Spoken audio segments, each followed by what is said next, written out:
Yes, party greetings. Welcome. Welcome, guys. I haven't been here for about 4 days. Yeah. Yeah, that cold came back again. I needed to get my voice back. So that's why I've been missing. But hey, it's good to be back. Welcome on board. Where are you watching me from? You know, that's the ritual. I'm still your main guy, proudly Austin. This is my YouTube channel. It's sports, entertainment, and so much more. Just in case you're just coming across the channel for the first time. Shout out to my guys on TikTok. I always see you guys, you come around, you show me love, I appreciate it. Shout out to everyone joining. Let me see. Give me a minute. Let me just pin this. Fortunately, I'm still trying to figure out how to get TikTok into this device, but I will. I promise you guys that I will. Anyway, let's get into it. It's now 11 days, guys. Just 11 days to the 2025 Africa Cup of Nations. And if you see my title on YouTube, I've called it 11 days to 2025 AFCON. Where is the Super Eagles list? Guys, where is it?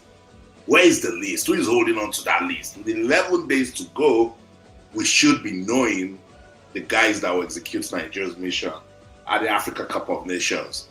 And the major story that came out today from South Africa is that Stanley Nwabali. Who is Stanley Nwabali, just in case you don't know him? He's the first choice goalkeeper of the Super Eagles, is now in major doubt for the AFCON due to injury. Yeah, that's what's up. Let me put that story up there so that you guys can be seeing it. Stanley Nwabali is a major doubt for the Africa Cup of Nations. His coach right there, Chelle United, expressed strong doubts over the availability of the Super Eagles goalkeeper, Stanley Nwabali, for the 2025 Africa Cup of Nations in Morocco. Nwabali has been out of action since sustaining an ankle and hand injuries during Nigeria's 2026 FIFA World Cup playoffs in Morocco. And that's a problem right there. That's a big problem for the Super Eagles. Captain of the side, William Troost-Ekong, just last week announced his retirement. Stanley Nwabali now a major doubt. Not a good one. Not a good one. And I think this picture just explains it. Feed your eyes on that picture. I think that was when losing to Cote d'Ivoire, the final of the last AFCON. This picture, my football people tell me it was definitely not the playoffs, most likely the last AFCON. And so when I saw that picture, I said, that's going to do it. And if you're watching on YouTube, that's the thumbnail you will see. I've called it Super Eagles Worries. Yes, big worries. William Troost-Ekong out of the team.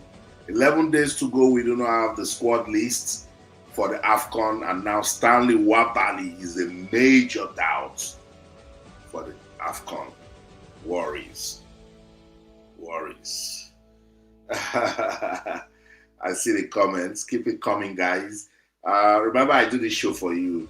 I wanted to get into it with the MPFL. I said, these guys will not really watch the MPFL, so let me just go straight into the Super Eagles update, and then tomorrow I'll come and tell you what happened on matchday 16 of the Nigeria Premier Football League. That one also should get our attention because it's our league.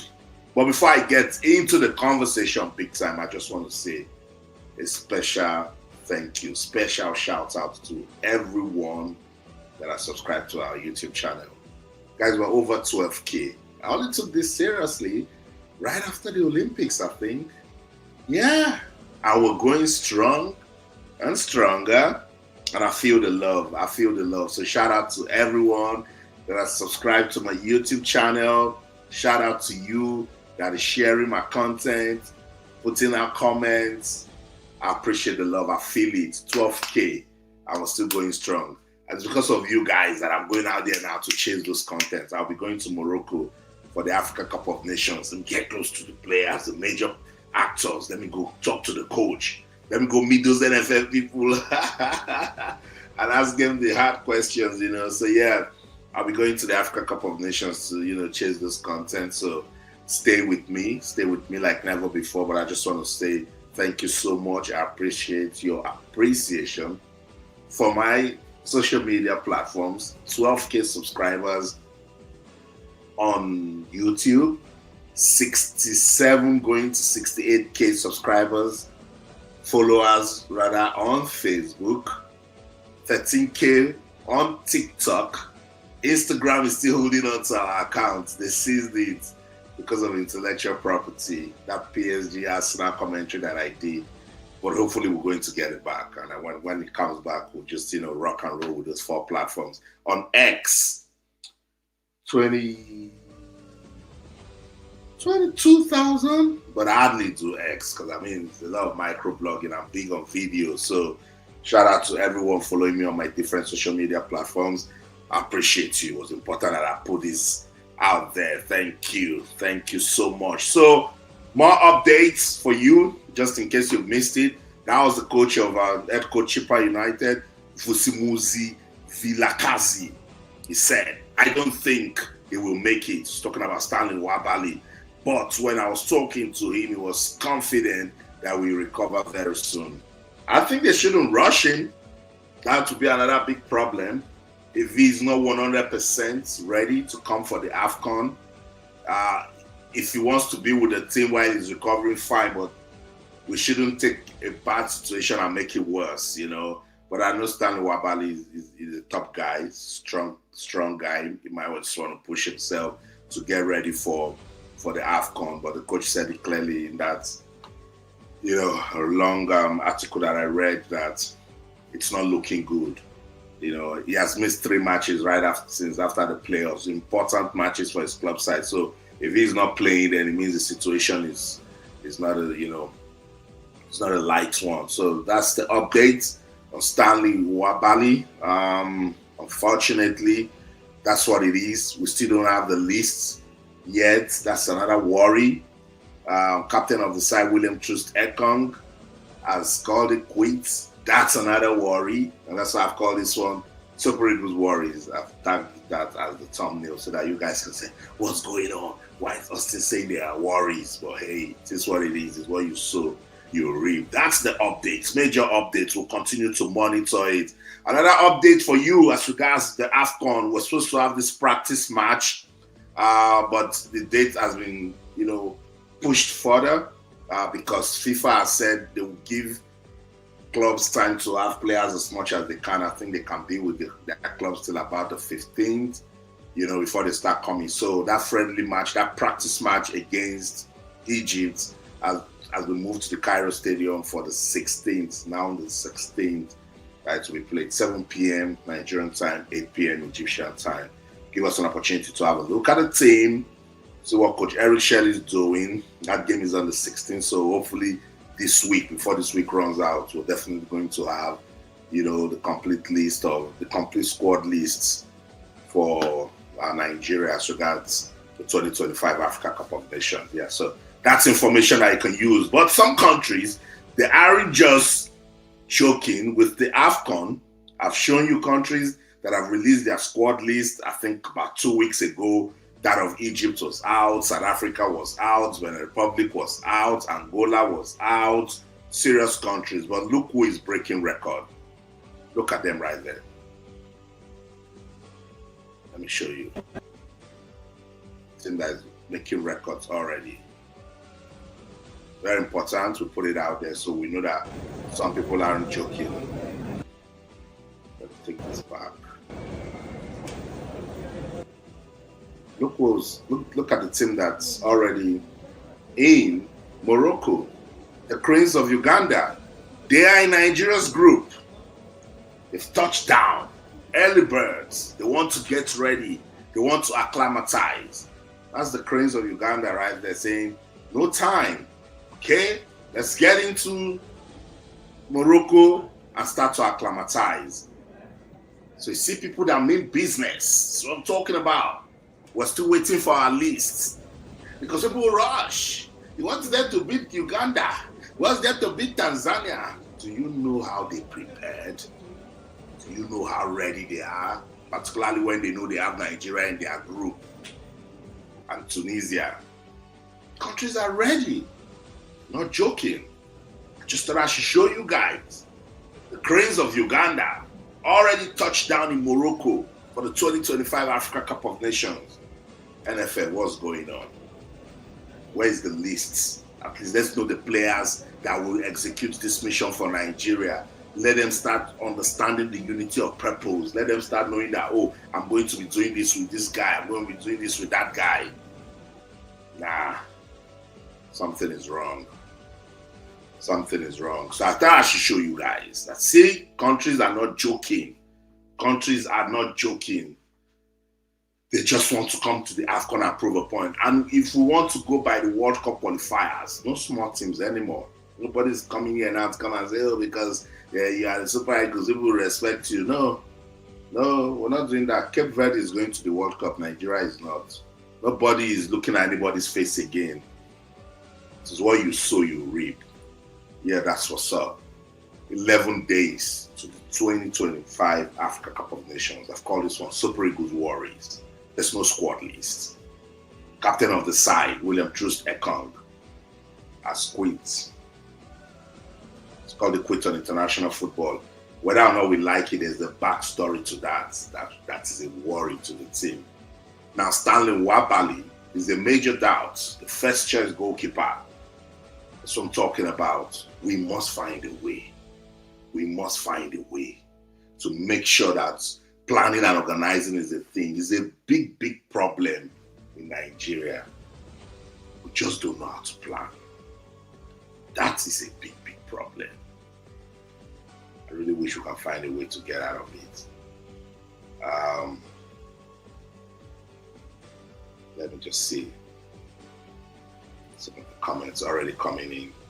Douglas Bayelsa, I know it's on Facebook. Thanks so much for watching. The Musketeers in the glass house are tinkering with the lists. Possible. Very, very possible. We've been through it before. And I said it. There was no point for a provisional list. Eric Chelle cannot tell me. You've been with a team for almost 1 year. You know your guys. You cannot tell me now that I want to go to the AFCON after you've been playing qualifying series since June and you don't know your team till now. Somebody must be playing with it. I totally agree. And that's why I called him out the other day. I said, be in charge. Eric Chelle, be in control. Because when you don't do well, the same NFF will be quick to sack you. The same football fans will be quick to criticize you. They will judge you. They will call you all sorts of names. So be in charge of your team. Know what you're doing with the team. It's very, very important. Such a shame that we're counting down to the AFCON. And the list that we should be saying now, players should be getting into the mood. They know that, oh, they are going to execute this mission. And we are all going together as a team. Start building it. Start talking about it. Pump up the vibe. We'll see. Thank you, Douglas, for that comment. I see you on Facebook. Thank you so much. Yeah, welcome. I see you. My person. Thanks so much for joining. I see you also on Facebook. Austin, I greet you, my brother. I greet you too. Not be about first reach Morocco. I agree, but it matters. It's part of. It can tick for proper preparation. That you know what it means to get on ground. Give me a minute. Let me just set this. To get on ground on time, to acclimatize. The weather definitely won't be the same. I know it's going to be very cold in Morocco this December. I've been looking at the weather in Fez and like, why are they taking us to Fez? But hey, it is what it is. So I think it's very important for teams that get in on time. So I like the fact that Uganda, they're already, doing what they have to do. Get in on time, start getting into the groove, start touching, knowing the playing surface, getting into the weather. It counts for something, I totally believe it counts for something. And look, I've said it over and over again, that sometimes with football, particularly with these small teams, with these underdogs, their level of preparation is particularly what's going to push them.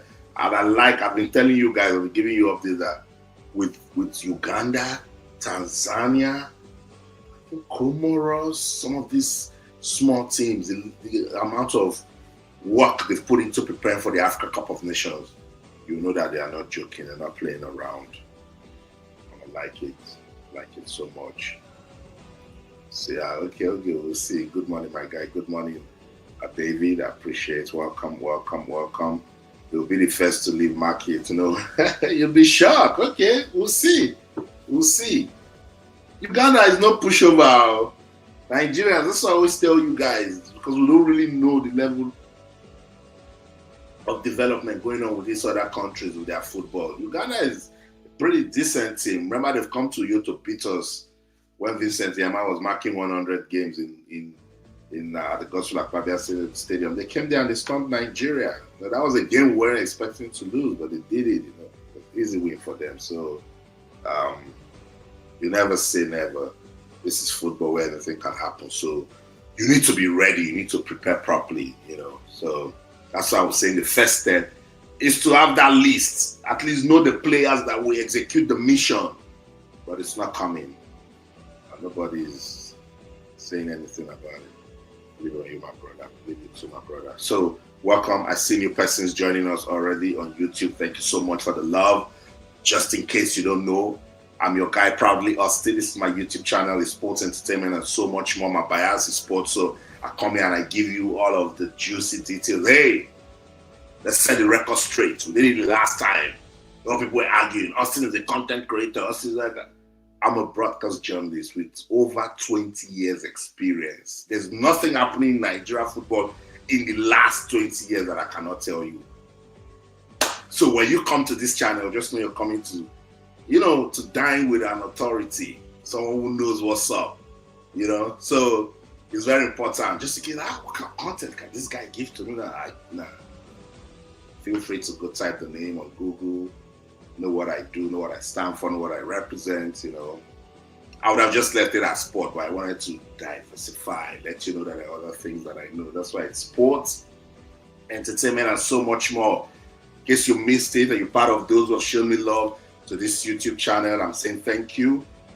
We're about 12,000, going 12,300 subscribers now. It's so encouraging. Thank you so much, guys. We accomplished this in just barely a year.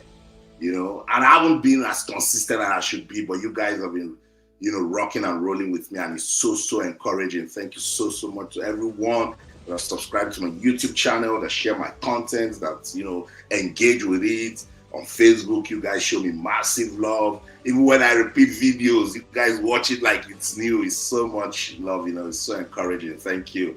And that's why I want to go to the AFCON for you guys, because I've been talking about it. So let me go. See the players, talk to them, bring them closer to you so we can have a conversation together, you know. And trust me, I'm going to do that for you. So yeah, I'll be in Fez. That's where the Super Eagles will be from the 21st. Hopefully, everything goes well. 21st, and then if Nigeria gets to top that group, we'll stay in Fez. To finish second, we go to Casablanca.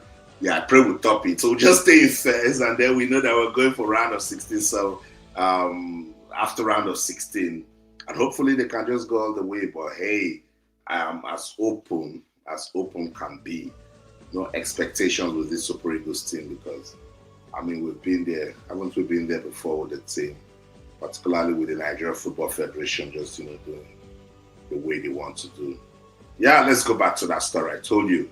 Stanley Nwabali, Super Eagles' first choice goalkeeper, is a major doubt for the Africa Cup of Nations. I was like, what's going on? Why Stanley Nwabali? Yeah, it's tough. He got injured during the World Cup qualifying playoffs, and it's not looking good. His coach talked about it. His coach at Chelle United, and he said, look, it's not looking good for Stanley Nwabali. Let me just read what the coach talked about. Chelle United head coach Vusimuzi Vilakazi has expressed strong doubts over the availability of Super Eagles goalkeeper Stanley Nwabali for the 2026-2025 Africa Cup of Nations in Morocco. Nwabali has been out of action since sustaining ankle and hand injuries during Nigeria's 2025 World Cup playoffs in Morocco. The 29-year-old missed Chelle United's last 3 matches against Orlando Pirates Siwalele FC, and Kaizer Chiefs. So in case somebody's wondering, oh, is it just Apple? No, that's the head coach of this club, Chippa United, saying, this guy has been injured. We gave you our man. We got our man injured, and now he's not looking good, you know. Yeah.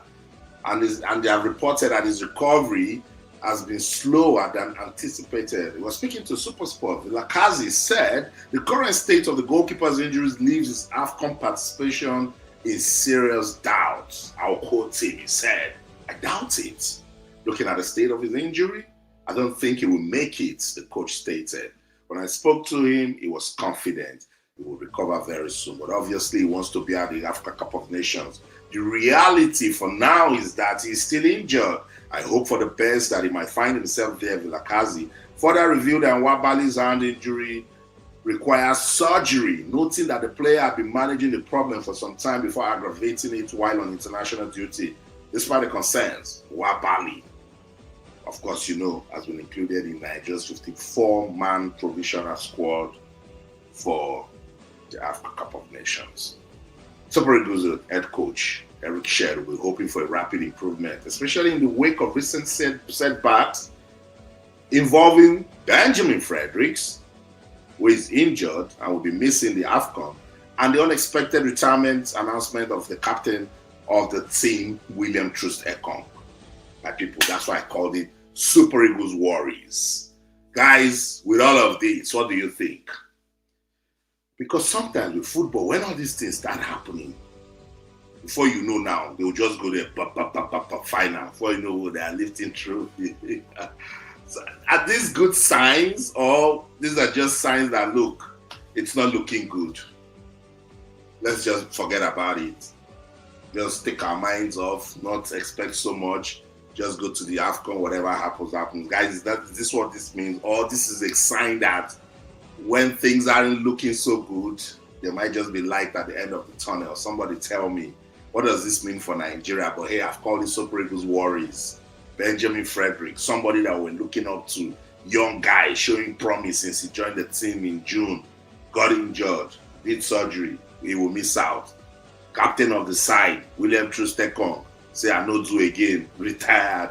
Now Stanley Nwabali, the coach is saying, look, this guy, his injury is not one that we should joke with. It's not looking good. So guys, what do you think? Mine is just to bring you the updates. And I've done that, you know, so that you guys to know what's going on as regards the Super Eagles and the AFCON qualifiers. I told you that there's now a new date for the practice match against Egypt. That's it right there. It's going to happen on the 16th. And I said hopefully for then we'll have the final list from Coach Chelle. You know, the players will be going to the AFCON and they will get right into the mood. But hey, I just wonder what's delaying that list. What is stopping us from having, in fact, we should have even been the first team to announce the squad list right after the World Cup qualifiers. Just say, this is the team. Put 3 or 4 persons on standby. If you want to add 2 new names to the list, put them into the list. But hey, you know, Nigeria. We'll go to the answer. We'll see. We'll see. Taiwo Konade, thank you so much for joining. I miss you, bro. It's been a minute. Uganda just finished building the Olima Stadium, very beautiful stadium. Yeah, remember, Uganda, Tanzania, and Kenya, they will be hosting the next AFCON. They did the CHAN. So infrastructure is a thing now in East Africa. And that's the first step. I always tell people that's the first step. That was how Morocco started. Then you invest, when you start putting those infrastructure in place, it gives you a sense of what to now do with them. But in fact, the proper planning should be you highlight what you're going to do, not just build. This is Nigeria, we have a lot of stadiums. What do we do with them? That's why they're just all over the place. What do we do with them? That's the big question I always ask all these administrators, and I just see stadiums all over the country rotting. We've left the national stadium to rot since 2002. a national treasure will just left you to rot. I just don't understand. So that's the problem. You know, check Senegal. When they mounted that stadium, boom, everything just started changing, you know. It's very, very important, particularly if you have a proper plan of what you want to do. So Uganda might just, you know, be up to something good. I wish them well. I like countries who put out a vision and then they follow it through, you know.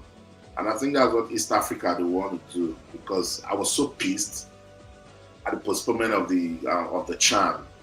It was infrastructure, and that was strictly CAF's problem. You know, when you want to make a change, when you want to do something different, you have to just put your foot down. So Mosepe and all of those politics he was doing with President Ruto, Kenya just caused a lot of problems, delayed that AFCON and that CHAN, and it was postponed, and it was never the same. So we'll see. We'll see what's next. Thanks so much, guys, for joining. If you want to be part of it, tell me. I'll bring you up. You know me, I do this show with you guys. I love it when you guys, you know, give me your views. I learned a lot from the fans. You know, you guys know your football so well. So let me know if you want to be part of it. I'm going to bring you up. I'm going to touch a bit on athletics. You know, there's a situation going on with Nigeria's athletics. I know you guys love your football. That's why I'm doing these scripts. Script Forge, thanks so much. Thanks so much. I appreciate you too for joining. If you're watching on TikTok and you want to be part of it, jump into Facebook, YouTube, Proudly Austin. Particularly if you want to come on to talk, you know, I'm going to be sharing the link soon so you can get on. If you're on Facebook, you're watching me, I also want to be part of it. Come on YouTube. Let's rock and roll together. I love it so much what we do together. Nameka, well done, bro, Austin. Thank you. Well done too. The list would likely come out 5 to 7 days before the tournament. They're always the last to release their list. Politicians managing our sports. Okay, let's send the people out. When I talk, they say, "Oh, Austin, you are bringing the country to disrepute. Oh, Austin, you are embarrassing the country with the things that you've been saying." I'm sure you guys have been saying the things I've been talking about Nigeria's football leadership problems. I've been calling out the Nigeria Football Federation. And yeah, they've been coming for me. Oh, somebody like you that can actually talk to us. You go out there, you do this, just talk and talk and talk. You know, like they don't know how to have their time. But the good thing is they know I will stop talking. But we have to change it. We have to change it. We're not doing well as regards our sports and the way we'll handle it. So I'll still continue with this AFCON update, but I just want to, you know, give you guys this update as regards athletics in Nigeria. Just let you understand that everything rises and falls on leadership, you know, and that's why we'll never stop calling out these people. Thanks so much, Nameka, for that comment. I like it a lot. And it's that cluelessness that is dealing with us. That cluelessness is messing up Nigeria's sports. But these guys just don't care. But we need to let them know that it's our sports. We're not going to let you. We're not going to let you ruin it. We will not let you. No, it's not possible. I'm just trying to bring up this story. But hey, in case you're just joining, welcome on board. Welcome. This is my YouTube channel. We're not just on YouTube, on YouTube, TikTok, and Facebook. What do I do here? Sports, entertainment, and so much more. We're counting down to the 2025 Africa Cup of Nations. Yeah, just 11 days to go. And I've called this one. This is what I've called it. Super Eagles Worries. For a team that didn't qualify for the Africa Cup of Nations, you would expect that country to have this drive, this push towards the Africa Cup of Nations. For a team that made it to the final of the last AFCON, you'd expect them to have this push towards, you know, ensuring that they win it this time around. But that's not the case for Nigeria. We're still waiting for the squad list. There's no proper program from the Nigeria Football Federation. Nah, that one, forget about it. Excuse me. It's not going to happen. Not with this MFF. They just like the idea of going for competitions. They like it. Because I mean, we can just do vibes and inshallah. And if they are lucky, we'll just get to the final. If they are lucky, we might just get to win. But these days, football, sports in particular, you must show workings. And time again, it has shown that it is countries who show workings that are doing well now. The last time you guys, I told you the story. What Cape Verde did, they're going to the World Cup. Look at what Morocco is doing. Football is shining. Even Ghana, after failing to qualify for the AFCON, they sat back, they reviewed it, they brought in a technical director with Freshefa. They didn't put pressure on Coach Otto Addo. They said, calm down, know your squad. What do you want us to do as a federation? What support do you want from the government? Boom, boom, boom, boom, all those things in place. Ghana has qualified for the World Cup. This is what you sow, you reap. Yeah. But us, because we have politics tied to almost everything that we do. For instance, the presidency. Yeah, I'm not saying put pressure on the players, but ask questions. Ask questions. Let's know why the NFF did some of the things that they did. The House of Reps, you guys came out and said, oh, you're going to set up an investigative committee, you're going to ask questions, you're going to question the NFL and their operations, blah, blah, blah. All of those things gone. Oh, the presidency want to commend the Super Eagles for their efforts towards qualifying for the World Cup. They didn't qualify. Somebody should answer questions, particularly that you put taxpayers' money into it. But because the election is coming up, someone doesn't want it to look like, oh, at the end of the day, they will now say that it's this administration that didn't do well and didn't qualify us for the World Cup. So they just treat it. No. It is waiting for you. It is waiting for you. So they just swept it. They just made it look like, no, it's not a problem. So you read. That's the current situation. Yeah. So we're waiting to see particularly what will come out of the lists for the 2025 African Cup of Nations. And then hopefully to be, what can go out there and represent Nigeria. Kichukwu Njoku Austin, I believe the only way Eric Chelle would be in charge of that team is if he gets a backing from someone in the presidency. The individual should be influential and lover of sport, particularly football. The presidency, they have shown a bit of interest. I say a bit because first thing first, they say, okay, we don't want Ministry of Sport anymore.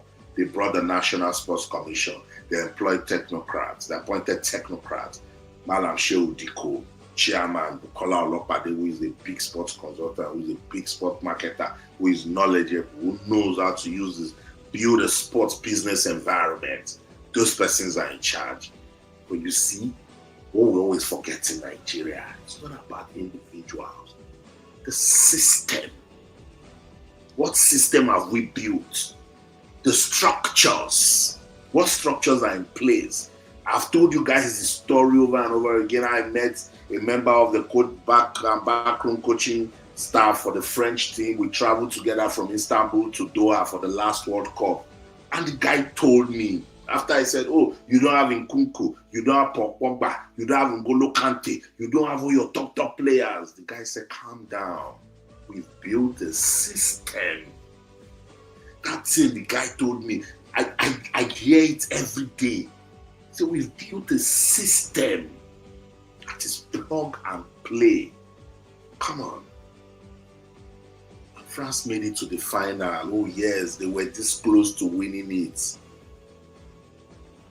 System, not by individuals.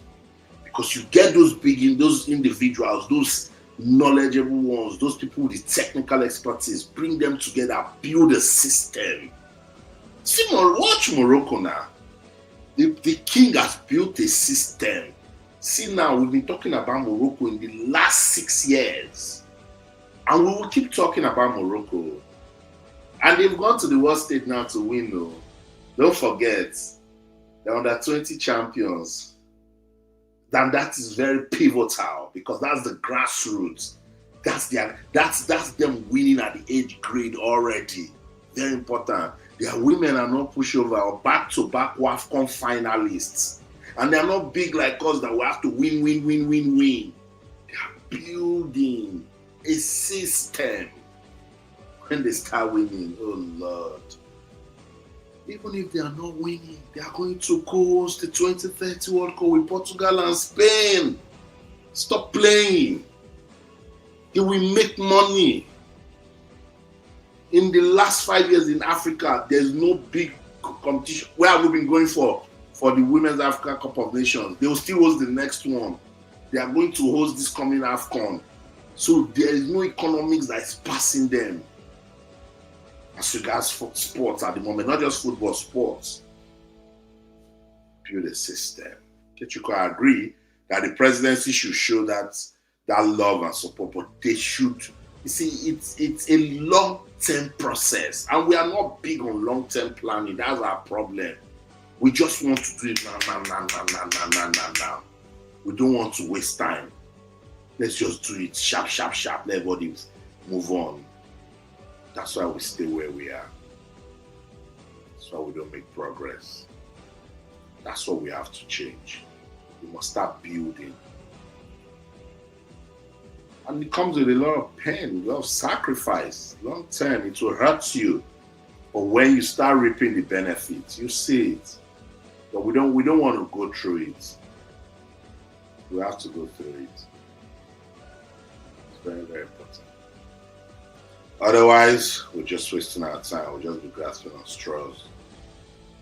We'll be doing the same thing over and over again. So we think if you go to a competition where you get to play 6 matches and you get to the final, you want to use that to judge. It doesn't mean that your football is doing well. You must find something long-term to do. Look, when was the last time we had players from under 17 coming to the Super Eagles? Can't even remember. We have destroyed that foundation. We don't care anymore. Big problem, people.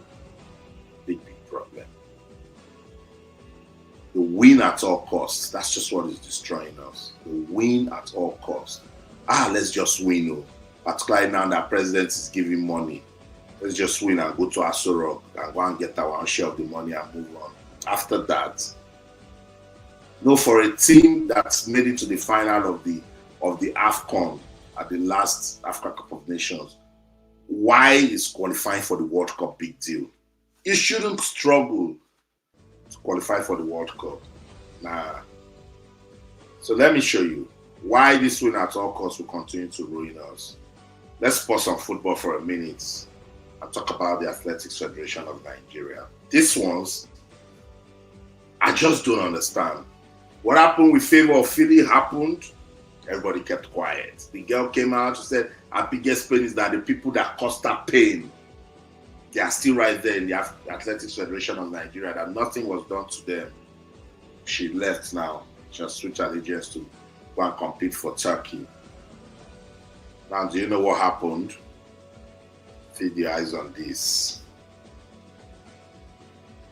Let me see. That's not the beginning. Show you what's going on. So when we talk, people are, you are disgracing the country. You are telling us this, you're telling us that. Let me tell you this story. I'll read it. The Athletics Integrity Unit. They fight everything cheat. They fight everything doping. They are after making athletics clean sports. That there should be integrity in everything we're doing with athletics worldwide. Do you know what they have done? The Athletics Integrity Unit, the AIU, they have issued Nigeria a firm deadline. They say by 16th January next year, Nigeria, explain why 16 out of 17 athletes. We took 17 young athletes. They said, tell us why 16 out of the 17 athletes you entered for the 2025 African Under-18 and Under-20 Championships in Abeokuta appeared with multiple and conflicting dates of birth. Win at all costs. We must cheat just to win. See this embarrassment, this disgraceful, this is international. Why do they have multiple and conflicting dates of birth? Under 18 and under 20 that you are supposed to use to grow, carry small children. Don't think about winning. Just go and use. No, but we must just want to win. So that they will go and meet this governor, collect money. They will go and meet this one, collect money. The directive is straightforward. The Athletics Federation of Nigeria, AFN, must provide verifiable age-confirming documents, including birth certificates, passports, school records, or medical files to establish the athlete's true ages. Failure to do so will trigger a full AIU investigation into possible age manipulation, a serious violation of the Integrity Code of Conduct and World Athletics Technical Regulations. This marks the second age-related scandal in less than 2 years under the presidency of Tinubu Okokowa, that's the president of the Athletics Federation of Nigeria. The federation's leadership continues to face scrutiny, with Secretary General Israel Inwang accused of failing to enforce procedural discipline and Technical Director Gabriel Okon criticized for prioritizing travel over compliance and governance. Prioritizing travel. They just want to travel, get extra codes. If I talk, they'll say, Austin, you are disgracing the country. That's the English they tell me these days. You don't talk to us, you just go out there, you go and do this, you do the country negative. But look at what they are now telling you. Look at what they are telling you now. It's out there. Age cheat. I keep saying it. Those of you who's been following my program when I was doing the channel's International Kids Cup, I was saying that it's a cankerworm in our sports. I've seen parents who tell me, please now. I've tried to help a child travel from Nigeria to, I think, Turkey and Malta. And the parents came with 3 different passports. It's a big problem. Everybody just wants to win. Nobody wants to pass through proper process. Look at, see how we are disgracing ourselves internationally. A previous scandal unfolded under former technical director Samuel Onikeku. This was the one who was in charge when the favor of thing happened. They will say, why not you call us? Why can't you come? Now this has happened. NSC has not said anything aside from a statement from the essay to the essay media to the Director General, Bukola Olopade. I'm going to bring it up. I'll read what Kola Daniel sent. But this sort of thing, you will sit down with the media, call a press conference. I keep telling Nigeria, public relations does a good job in avoiding problems than solving problems. We always try to use public relations to solve problems. We're wasting our time. Public relations, use it to avoid problems. What is it that you have to do so that it doesn't become a problem? That's what PR does. You will not do it. Then when problem comes, run it. Now they will be looking for ways that they will still go and do more. For these people to write to Nigeria, they already have their proof. They want to sanction us. They just want to follow due process. We will now go and use our own hands to do the wrong thing. They will still go and falsify documents. I know my people.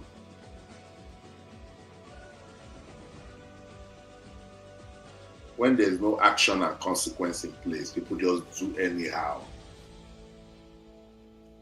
Look at what the AI said. The AIU's findings indicate systematic discrepancies. My brother Ikechukwu, you see what I say about system? Systematic discrepancies far beyond clerical mistakes, raising suspicion of intentional age alterations aimed at inserting overage athletes into age group competitions. Why are we doing this?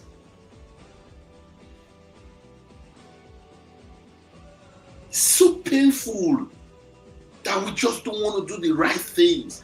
Go and check why our football. Let me go back to football. Why did we become so admirable with our football? Particularly from the early 70s to when we won the first AFCON in 1980 to 1994. We were not playing with age grade football. The academicals, the principal corps, community football. We were discovering young talents. I'm tired of telling you people that God bless his soul, the late Coach Stephen Keshi, it was St. Finbar's College, secondary school, that he was discovered into national team. What is wrong with us? We have this history. Why did we destroy them? To suit Joseph Yopo, why they are coming? I can go on and on. All Principal Cup, Daniel Amokachi, Principal Cup products. But no, these days, wuru to the answer. Just look at age grade competition. They went to carry over age people. Just because we want to say we hosted it and we won. Is that why? God help Nigeria. The Global Integrity Body stressed that such practices damage the credibility of competition, erode trust in Nigerian athletics, and undermine the honesty standards required of one-member federations. So I want to say, if the AFN fails to supply credible and contemporaneous documents before the January deadline, Nigeria risks yet another damaging investigation, one that would further stain the federation's reputation and cast doubt on the legitimacy of its junior athletes. So now you see why we are so big on chasing people who are abroad. So we go and depend on people who are abroad, who are coming from where there's proper system and structure, but we don't want to do it. We don't want to build that back home. And we are saying we want our sports to grow. We want our sports. No, it won't. So my brother, it's not about the presidency loving sports. It's about putting people who are there and are ready to help to build a system, build a structure, a long-lasting one. You see, our world of sports is so technical. It's a live document. That's why you see things keep changing. So as it's changing, you want to update that document. It's like a risk register for those of you who are in project management. You don't close that risk register. You keep monitoring the risk because you don't want your risk to become an issue, to become a problem. So you keep identifying, you keep monitoring it. When it's coming, when it's going high, you find ways to bring it down until you eliminate that risk. So they come and they treat sports like a product. No, it's a service. Those of us who try and know that we're in the media, okay, let's even tell you, no, because they have reached there now. They just want to do, because we have made it look like it's about win. That's why I'm saying that for a country that reached the final of the last AFCON, why didn't we, okay, what momentum did we build? Why didn't we use that? Okay, now you find out that even the NFF, I'm sure they would have told their Chelle, try and reach final. They will forget that just last year we couldn't beat Lesotho. They will forget that just last year we couldn't beat Zimbabwe home and away. Even this year, we couldn't beat Zimbabwe. So, okay, you see what I'm saying? So when you say people like them, Uganda and those smaller countries, this is the motivation they have when they meet Nigeria. Because in our world of sports, they're like, you're as good as your last game. Oh yes, when a small team wants to play, they go and look at your last games. That's what they will use. That's what they will use for their match reading analysis. They will not go and look at Nigeria when we were doing so well in 1994 now. That's gone. As I said, our world of sports is a live document. So you need to have people who understand this thing. Yeah, let me read comments. So I needed to put that there.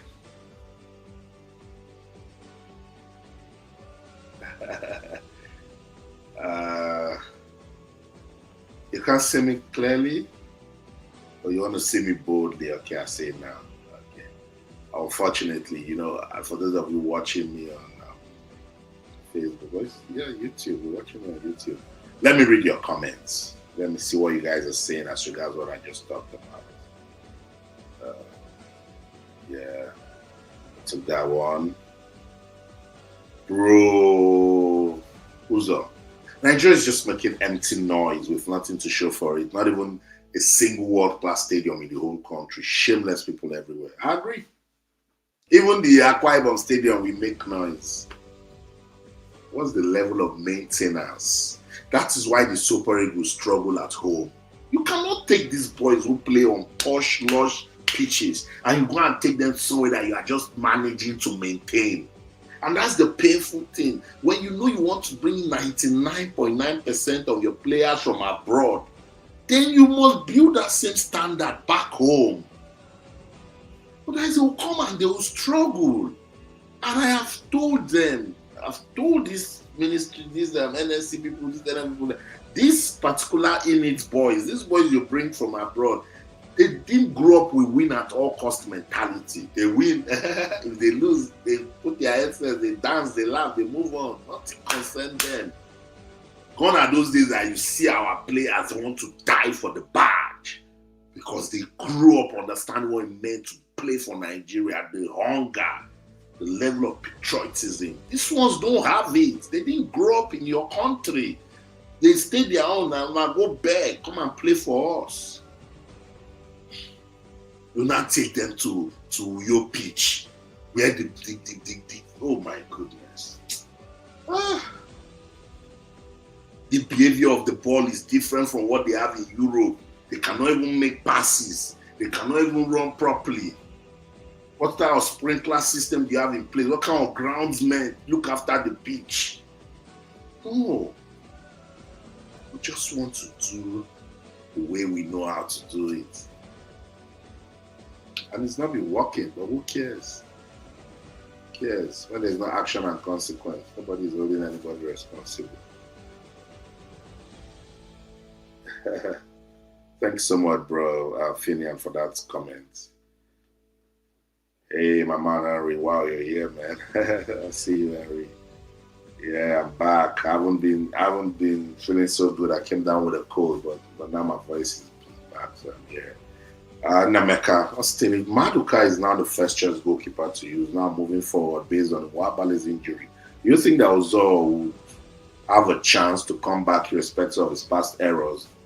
So, with Uzo, I think he got so comfortable that there was no competition.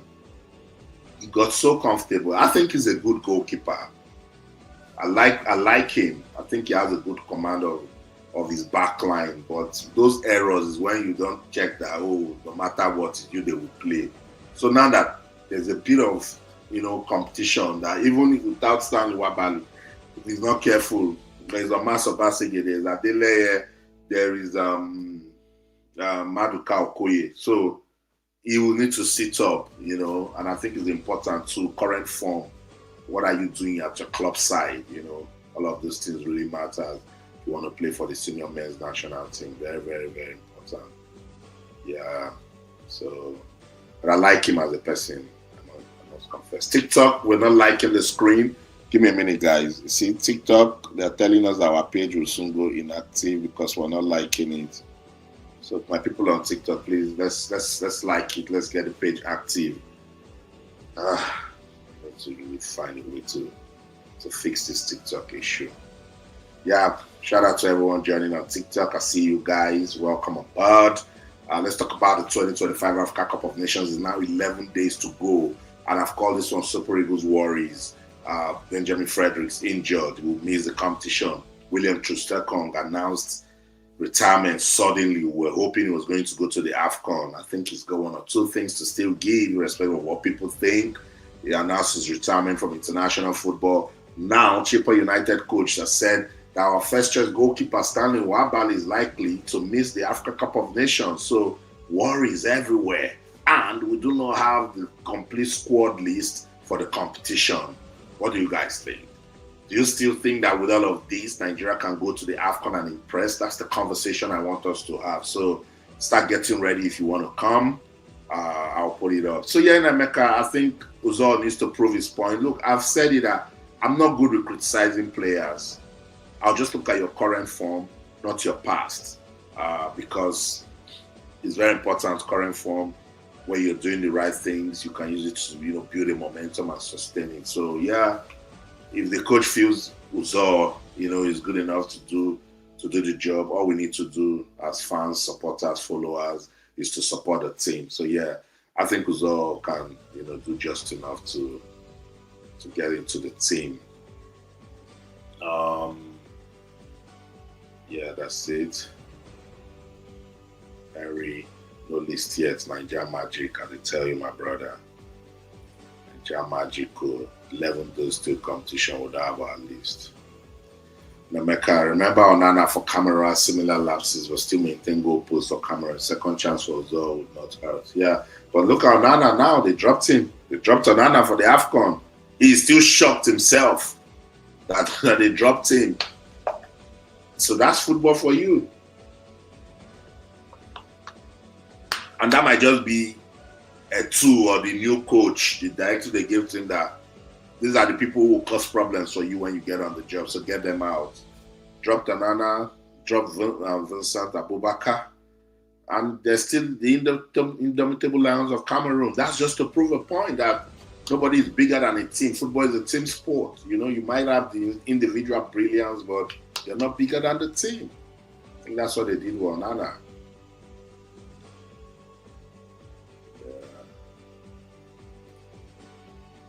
Kichukunjokun, system, pure and simple. That's it, bro. Build a system. That's all we need. Nigeria is a political country. Even here we breathe is being politicized. We like politics and tribalism dealing with us in that country. Austin, the system of structure is the basis of football improvement and development, and it's the only winning thing in football. Case study, Morocco, Spain, etc. All have. That's it. Look at Belgium. Everybody say, "Oh, golden generation, they've not won, they've not this," but look at what it's doing for their country. Look at the talents that they've been able to bring out of their country, even their league. Check what Genk, as even as a club, gives to other European countries. They make money out of these things. But because we just think that the only way to make money or do something is win, win, win. No. Think long term. Italy is likely to miss out of the World Cup again. You think a year? In the economics of football, they will always sit on the table. They will have a place on the table. When England win World Cup last, you think they bother? Their championship alone, not Premier League, is the budget of some countries. Let's stop playing. And the painful thing is we have the market, we have the people, we just lack the leadership. Yeah, so sad. I talk about these things all the time. I just don't know. So Austin, Henry, I was thinking the best thing we need to do is action. We talk too much. We need to stand up to this NFF face-to-face, let them see the pain on our faces, and then march them out of office. So you see, will we just carry placard and maybe get into the other and all of you leave? No. The first thing is for us to know our football. That's why I've been educating people on our football. What the small structure, what is it about? Because knowledge is power, Henry. What I've realized about the leaders of sports in Nigeria, they know that we are not interested. If I begin play Nigeria Premier League match here now, because they have not packaged it well, people will leave this live stream. They know you love your Chelsea, your Arsenal, your Man U, your Real Madrid, your Barcelona, your PSG. And betting, again, is not helping matters. So first thing first, to take a terrible structure out, you must know it. You must know what it's made of. So the first step is for us to start investing in our own football. If you are from Osun State, find out what football is like in your state. That's the first step. I'm from Akwa Ibom. I'm invested in Akwa United. If I visit home, I can go. So when I did training, I go there. Even if you go with 2 people, 1 boot, 1 shin guard, I say, coach, I brought this for players for training. It is to tell the leadership that I'm investing so I can ask you questions. See, what I've just explained is what is happening generally in Nigeria with our leadership. Even at the top level, people will be saying, president. They don't even know who their local government chairman is. They're not interested. They don't know. And your leaders know this.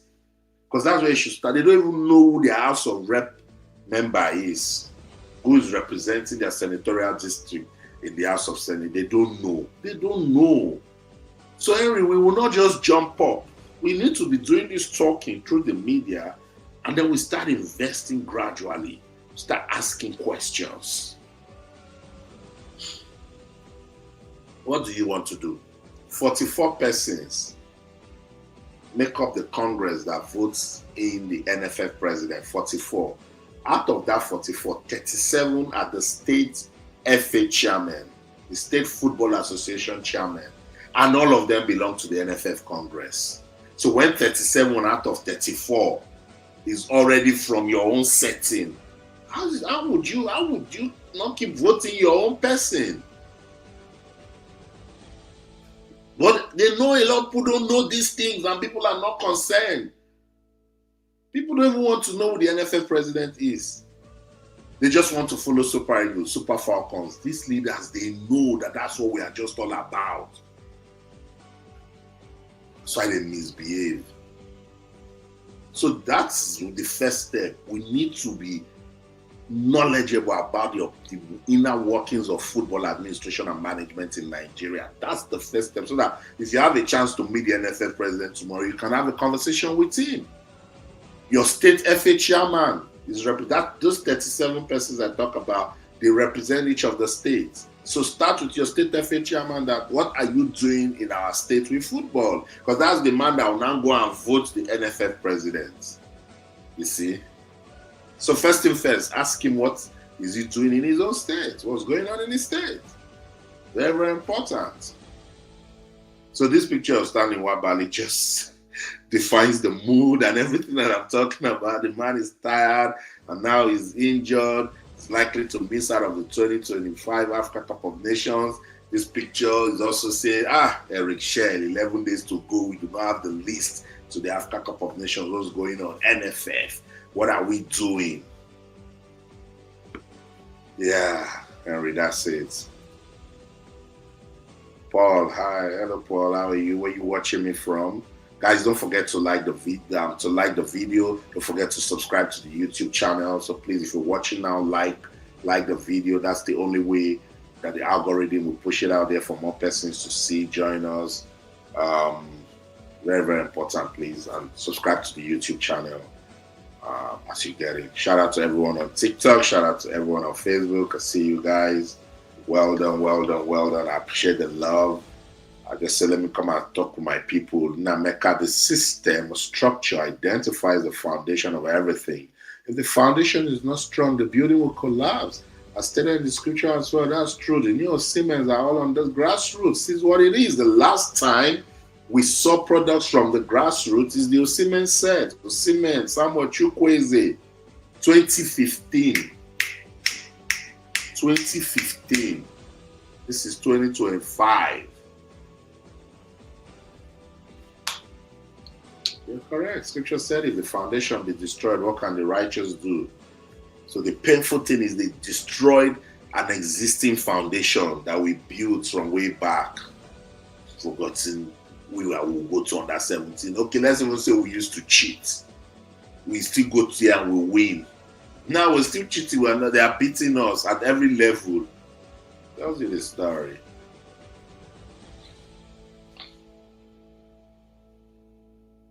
Henry, which I know is not possible, they must see that they can't come around football in here.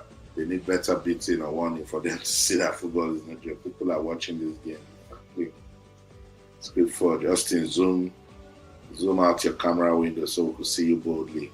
You guys, no. You guys can see me. Let me see. Let me take off Nwabali. Tell me if you can see me boldly now. Am I in your face? Since you guys on me in your face. Can you see me now? Script Forge, can you see me? Yeah, but I just like having the pictures representing, what I'm talking about. But hey, now I think this should be fine. Mecca, just look at our under 15. There was no calm before the current tournament, and that's why they failed exactly at the competition. The scenario triggers at the end of the trial, and it's true. Trial and error. That's what they keep doing. That'll be today now. Look how bad it them. They're not overage till dates. use overage. But it's telling, it's showing now. So why are we fooling? Because what you sow, you reap. Emeka that Nigeria wants to host Waffle B tournament. Is this using only the Uyo Pro Stadium or multiple stadium locations? Mediocre way to host tournament wants to get out of Africa football. That's what we have.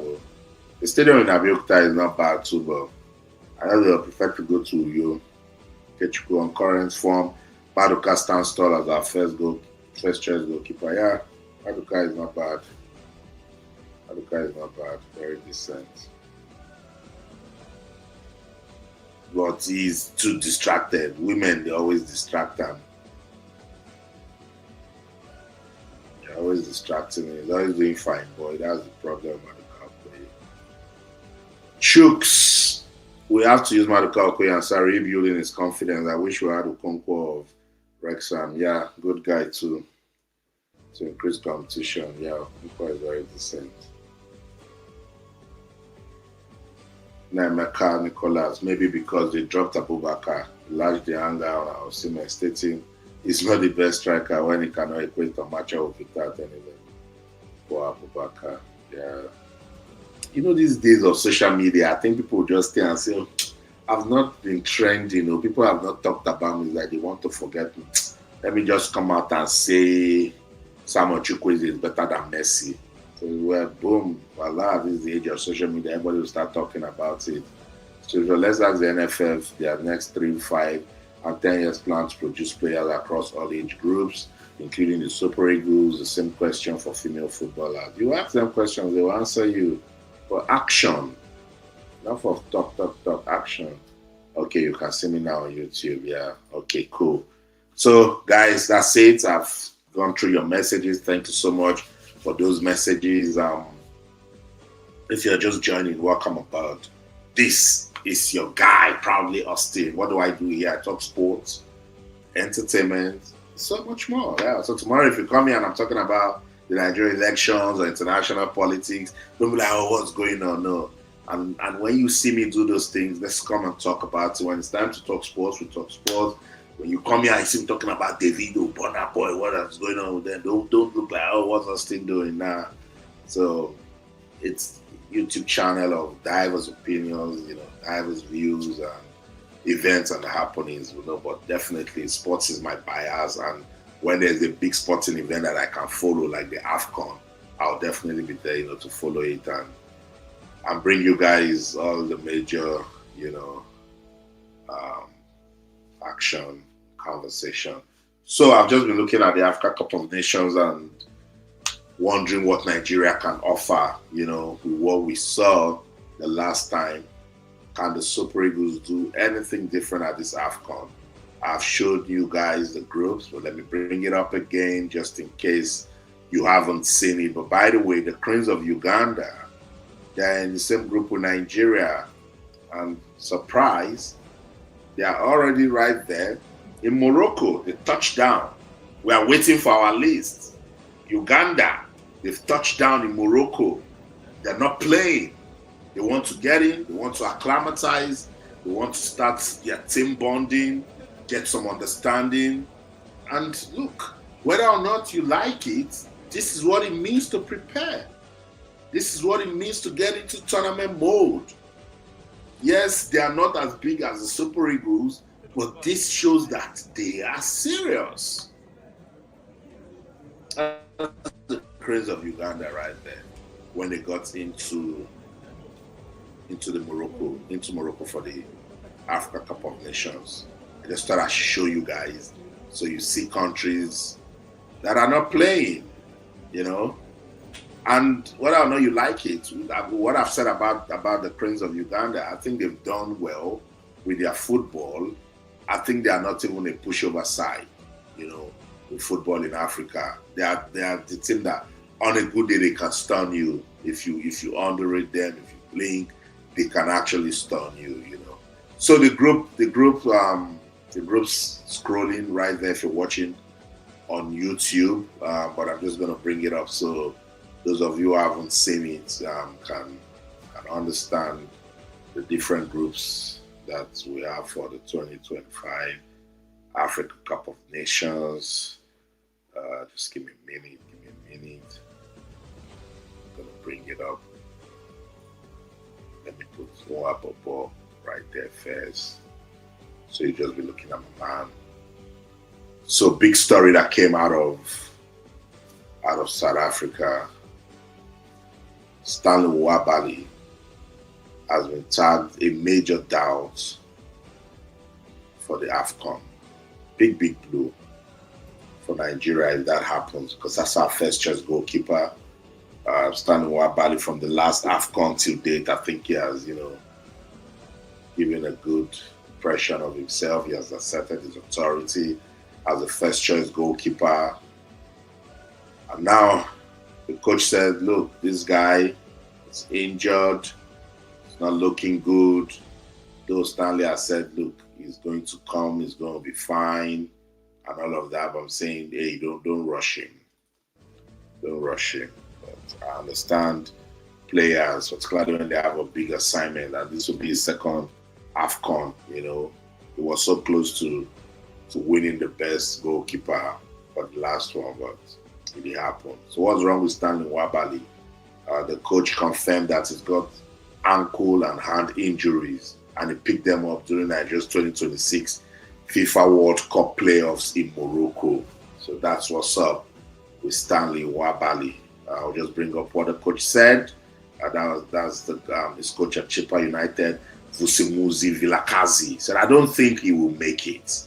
But when I was talking to him, he was confident that he would recover very soon. So that's the Stanley Nwabali story right there. It's this one really touched me because, we've built something with Stanley Nwabali. But let's see. Never know. The same way we were saying, after Vincent Nyama left, we were worried and all of that, then Stanley Nwabali came on board. So we'll see. Let's wish him all the best. I hope he gets ready. But it's just 11 days to the 2025 Africa Cup of Nations. So let's see if Stanley Nwabali will be able to get into the conversation. Yeah, so welcome. Shout out to everyone joining. I see all of you on Facebook. I see you on TikTok. I see you on YouTube. Thanks for doing this with me. This is my YouTube channel, Proudly Austin. I do sports, entertainment, and so much more. If you want to be part of this conversation, everything I'm talking about, send me a message now in the comment section. Say, I want to come up to talk about Nigeria's AFCON preparations, expectations. Just say, I want to come and talk. I'll bring you up. Yeah, so I'm waiting. If you want to be part of it, just let me know. I'll bring you up. We're going to have a fantastic conversation as regards the 2025 Africa Cup of Nations. Don't be shy, guys. Come up, let's talk about it. So that's the group. Just in case you haven't seen it before, in Group A, there's the host Morocco, there's Mali, there's Zambia, there's Comoros. In Group B, there's Egypt, South Africa, Angola, and Zimbabwe. In Group C, the Super Eagles of Nigeria, the Carthage Eagles of Tunisia, the Cranes of Uganda and Tanzania. In Group D, we have the Teranga Lions of Cameroon. We have DR Congo, the Leopards, DR Congo, the Cheetahs of Benin Republic, and there's Botswana. In Group E, we have Algeria, Burkina Faso, Equatorial Guinea, and Sudan. Group F, defending champions, Cote d'Ivoire, the Elephants, the Indomitable Lions of Cameroon, the Panthers of Gabon, and Mozambique. So there you have it. The groups for the 2025 Africa Cup of Nations. So guys, what do you think about Nigeria and Group C? Let's have that conversation. Nigeria's Group C. What do you guys think? Will that group worry Nigeria in any way? But remember, we cannot afford to be complacent. But looking at the group, what do you think? Group C, is there a problem? Will it be a problem for Nigeria? The 2025 Africa Cup of Nations? Let's have that conversation. Emeka, we don't play based on players bonding together and team performance. Sometimes we do, but most of the time we don't. Look at other nations, e.g. South Africa, Morocco, Spain. I agree. Yeah, I agree.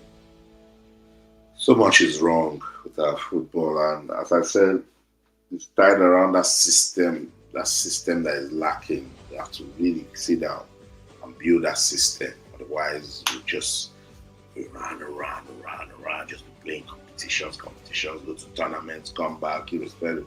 And with tournaments, our people will just believe that something might just happen. Look at how Pizarro almost used bad football to win the AFCON. And if he had won the AFCON, do you think anybody would think that there was a problem? Nobody would think there was a problem. Nobody would just, in fact, people start praising him that he did so well. So, yeah. Okay, so I think I've done enough talking about the 2025 Africa Cup of Nations. I've given you guys the updates. It's time to talk about the Nigeria Premier Football League. Yeah, let's sit down to wrap up tonight because I haven't been doing this for some time now. But yeah, I think it's important I get back into it. Match day 16 already concluded. So I just want to show you guys what happened. Match day 16. I'll run through it and then we'll wrap it up. Don't tell me this thing is going to start. Can't start messing up.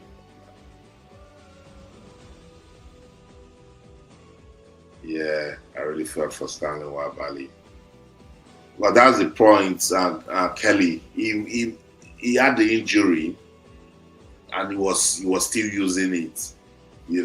That's another problem. When you have an injury, you have to treat it.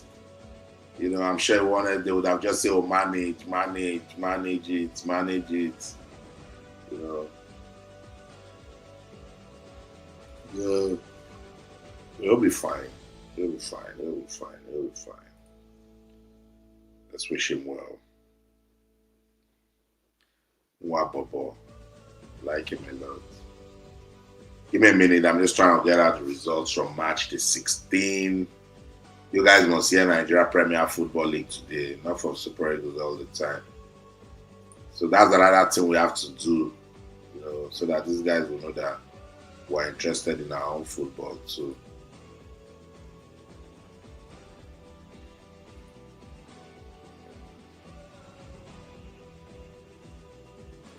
I'm going to let you guys see the highlights between Nasarawa United and Shooting Stars. That game was played today. And then I'll let you see goals in the game. Rangers are, but first, let's do Nasarawa United and Shooting Stars. Nasarawa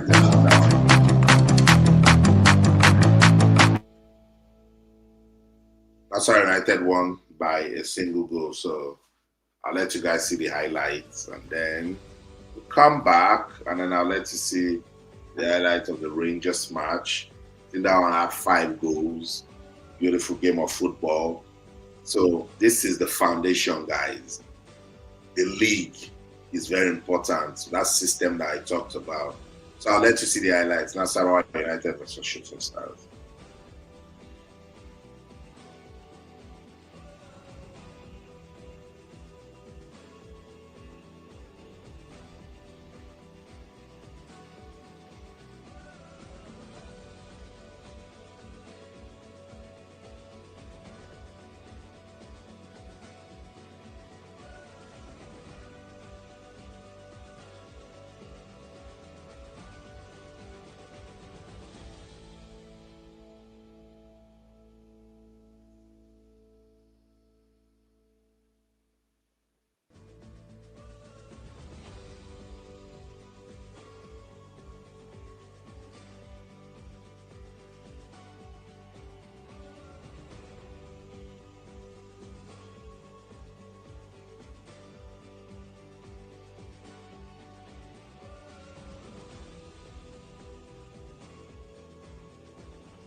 That's the goal. Moyi Hassan in the 65th minute for Nasarawa United.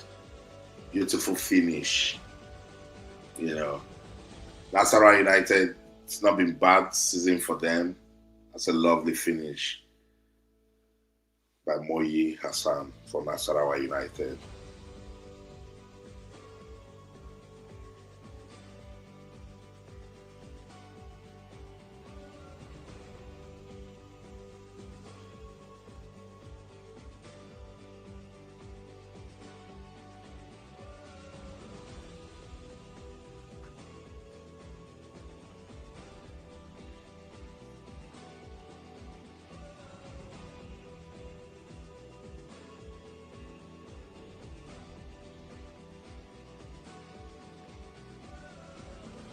So yeah, that's it. It finished Nasarawa United 1, Shooting Stars 0. Very, very important win for Nasarawa United. I think that's their.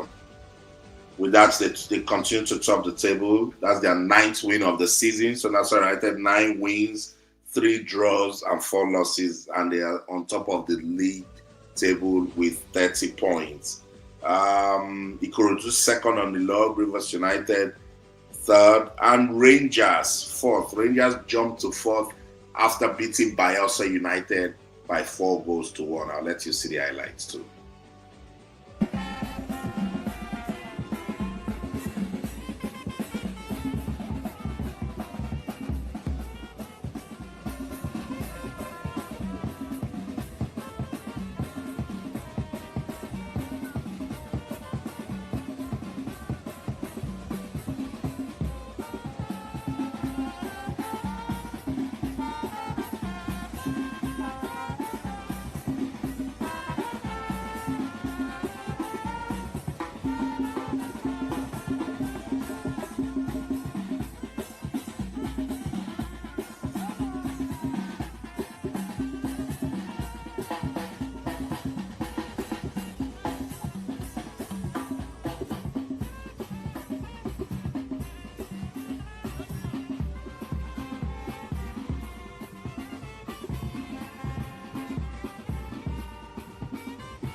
That's the first goal. 1-2 of the goal for Rangers.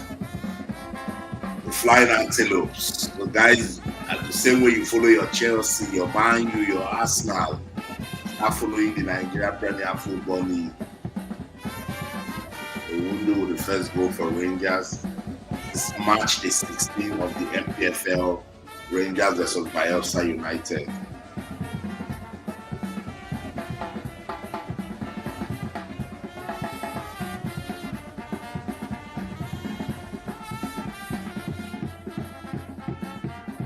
See goal now.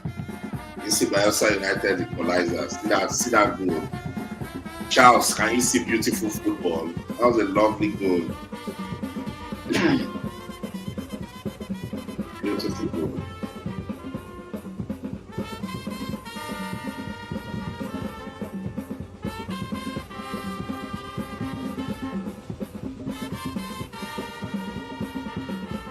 I won't do respect. Rangers lead. That was disgrace. That was 2-1 Rangers. So it's equalized to Bayelsa United.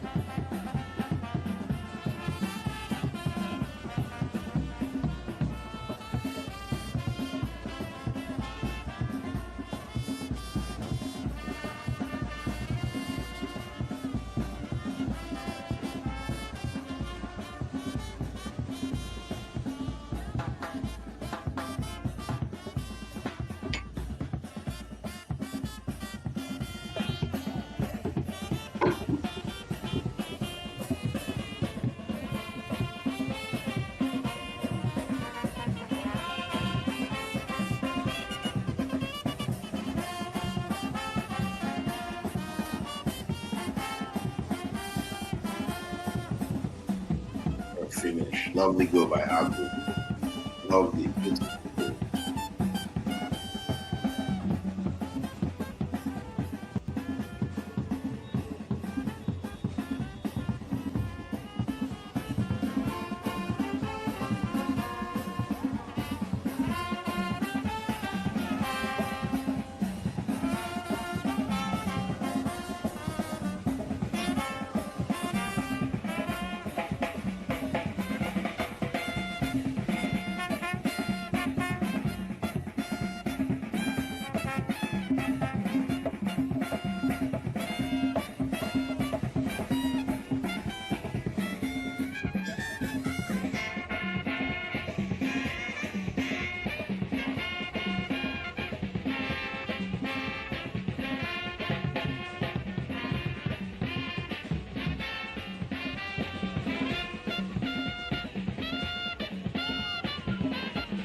Yeah, so that's it. Match day 16 of the Nigeria Premier Football League. That was Rangers versus Bayelsa United.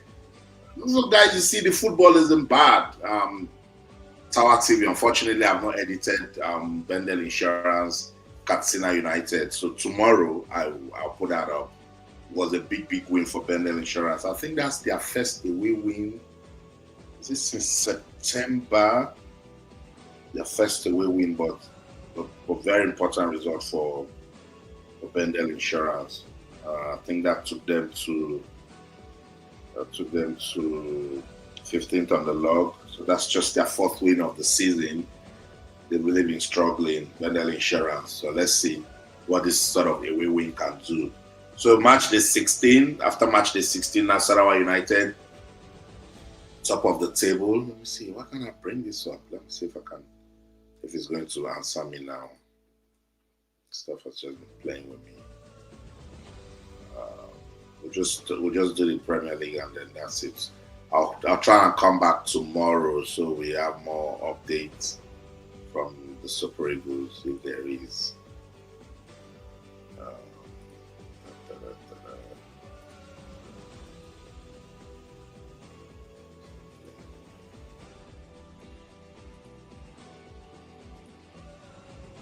I'm just trying to bring up the results. So Tower TV tomorrow, I'm going to put up the Bendel Insurance Katsina United. Big win for your team. Bendel Insurance. I like the supporters of Bendel Insurance. They don't play with their team. Unfortunately, it's not letting me bring it up. I have a short video of the team warm-up. I'm trying to put it up and it's not letting me. Wolewa Baba. Wolewa, now that I'm thinking of going to sleep, it's 2:30 a.m. Wolewa, my G. I'll bring you up. Just give me a minute. Let me see.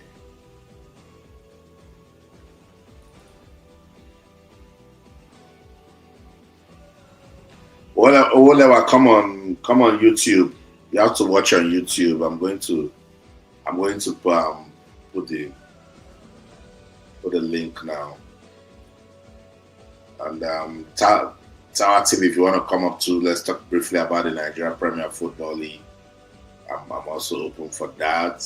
Let's promote our own. Mo Salah, unfortunately, I think his time at Liverpool is up. After he made that interview that he's been thrown under the bus. He accused Arne Slot of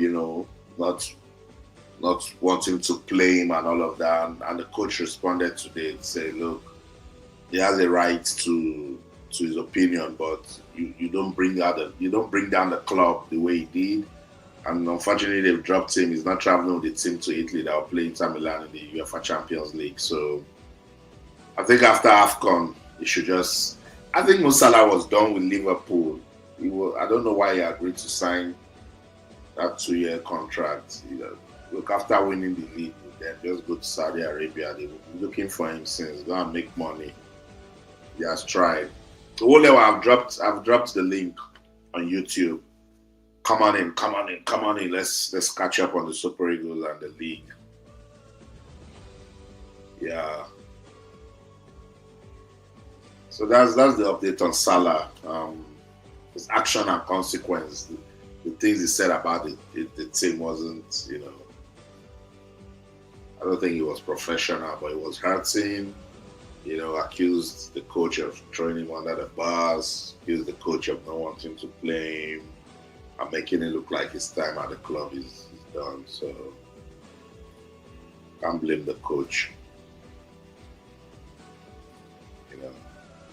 I know he's a senior player, and you being a senior player, you should be careful about the sort of things you come out to say in the media, So, I think you should have tried to have a talk with the coach, particularly that you guys played an away fixture. Get back to Liverpool, sit down and have a conversation. Unfortunate. Yeah, that's what I'm talking about. People need to learn how to manage crisis. Okay, guys, I think that's about it. Olewa, you're not coming on. Thank you to everyone that joined the live stream today. I was thinking I wasn't going to have anyone, but you guys showed up as usual. Always turning up for me. Don't forget to like the video. Please like this video and then engage with it when it drops in the comment section. Let's get the conversation going. And of course, I'll come back tomorrow. There will definitely be more updates from the camp of this from the Super Eagles. Get to as regards 2025 Africa Cup of Nations. Owolewa, where are you? Click on the link. I've already dropped the link for you. That was me already doing my closing. Owolewa, you don't want me to go and sleep. Yeah. Let's do the talk for about 10-15 minutes. Owolewa, click on the link. Get in. Yeah, so guys, I'm just waiting for Owolewa to come on. Let's have a chat as regards 2025 Africa Cup of Nations. Why don't we have a list for the Super Eagles? Why don't we have a list for the Super Eagles? And that's why I've called it Super Eagles Worries. It is proper worrisome. William Troost-Ekong and his sudden retirement. Benjamin Fredericks getting injured and missing out of the AFCON. Stanley Nwabali now in major doubt. Eric Chelle delaying the list for the team. What's going on? What is going on? All of this. I've wrapped it up and I've called it Super Eagles Worries. Nigerians are still hurting that this team did not qualify for the 2026 FIFA World Cup. They would want to see them, try and win the AFCON. But with everything that we're seeing now, it's looking like it's not going to happen. That's the conversation that I had today. It's 11 days to the 2020. To the 2025 Africa Cup of Nations. Why won't we have a Super Eagles list? Why can't we say these are the guys that will go represent the country so that they start understanding, themselves and getting into the assignment? And that was why I had to show you guys. Look at the people in Nigeria's group, the Cranes of Uganda. They touched down in Morocco today. Stop playing. That's Rwanda. The Cranes of Uganda. Uganda already right there in Morocco. And that will do something to the team. That will do something to their mentality. They want to acclimatize. They want to get into the mission on time. And I think that's very, very important. So yeah, that was the conversation I had today. Super Eagles worries. Is it Austin that is just panicking? Do you share the same worries? Let me bring in my man, Owolewa. Owolewa, come and break it down. Owolewa, Papa. Hello, Chelle. Good to see you, bro. Good to see you, man. What's up? I've been here for 1 hour 30 minutes. And when I say how to go, Baba say I'm coming on. And so when my guy say he's coming, what am I to say I'm going? Good to see you, bro. How's it going? Good. About is it just me that is worried, or there's need to be worried? 11 days to go. We don't have the Super Eagles squad list. Stanley Nwabali is a major doubt. William True retirement. Our prospects, Benjamin Frederick injured, will be missing. Are these genuine reasons to be worried? Well, I mean, these are very, very, very important players to the Super Eagles. You talk about the goalkeeping department. Number one is Stanley Nwabali. Whatever it is that you want to think about right now is our number one. So if he's not making the squad to Morocco, it should be a kind of a source of worry to us. Talking about Trozekong, I think he's one guy for me personally, I've described as a fantastic leader. Yeah. So to have someone like him in AFCON would probably be a very good motivation for the boys in AFCON. He's been there, about 83 or 84 caps for the Super Eagles of Nigeria. That's no joke. He's seen it all. That's what it means. So to have someone like that as one of the leaders or the leader of the team to AFCON will probably mean a lot to us. But him not going, I think, is kind of a source of worry. And one of the bigger prospects at AFCON probably would have been Benjamin Frederick. And probably one of the players to watch out for at this tournament. Unfortunately, injury would not allow the guy to also be to be part of the party. So it's a whole lot of worry for me. And the question is, we've been very, very poor, from our national teams from below the Super Eagles. We've been very poor with them. If we are not poor with them, it will have been very easy for us. Just look at a team like Three Lions. If you have issues with those that you think will make it to a major tournament, if there's any worry, they can easily go back to their under 20 and pick players, because some of these guys are already even playing in the Premiership. So it's easy for them to. But for us, we're so poor in that particular regard, and there's nowhere to turn to, and that's what makes it a major worry for someone like me. I agree. And I've been trying to let people see what I've been saying. This guy has retired. This one is injured. And this picture just explains it. Like, this picture is saying, oh my God, what has happened? We're not going to have Benjamin Frederick. We're not going to have William True. Where does that leave our defense line? Well, it's a major blow. We've seen a couple of times that you have someone in a team, like a leader, who will provide necessary support, behind the scenes support to the upcoming guys. That probably would have been the role that William True will have played in AFCON. But don't forget, it's a very important role. It is a very important role. So somebody like him will have provided, guide for these guys if he has made it. But you see, it's like a revelation in recent, even in our 2025, our revelation of the year is Benjamin Frederick. So it would have been better for us to have it. Like I said, we are very poor with our other national teams. So it is very difficult for us to turn anywhere now. If you ask me as a sport journalist now, I'm going to rack my brain for a very long hours or long days before I'll be able to to pinpoint anybody who will probably come in and do the same job with, Benjamin Frederick we do. Don't forget that we'll be monitoring Benjamin Frederick from the under 20. So we already know him. We already know at least we have a glimpse of what he can do from the under 20 days before he's thrown into the deep seal of the Super Eagles of Nigeria. And he didn't disappoint those who gave him the opportunity. That's How right. many of those guys do we have now that we can call upon and say, hey guys, come get into the river and swim to the other side without you drawing?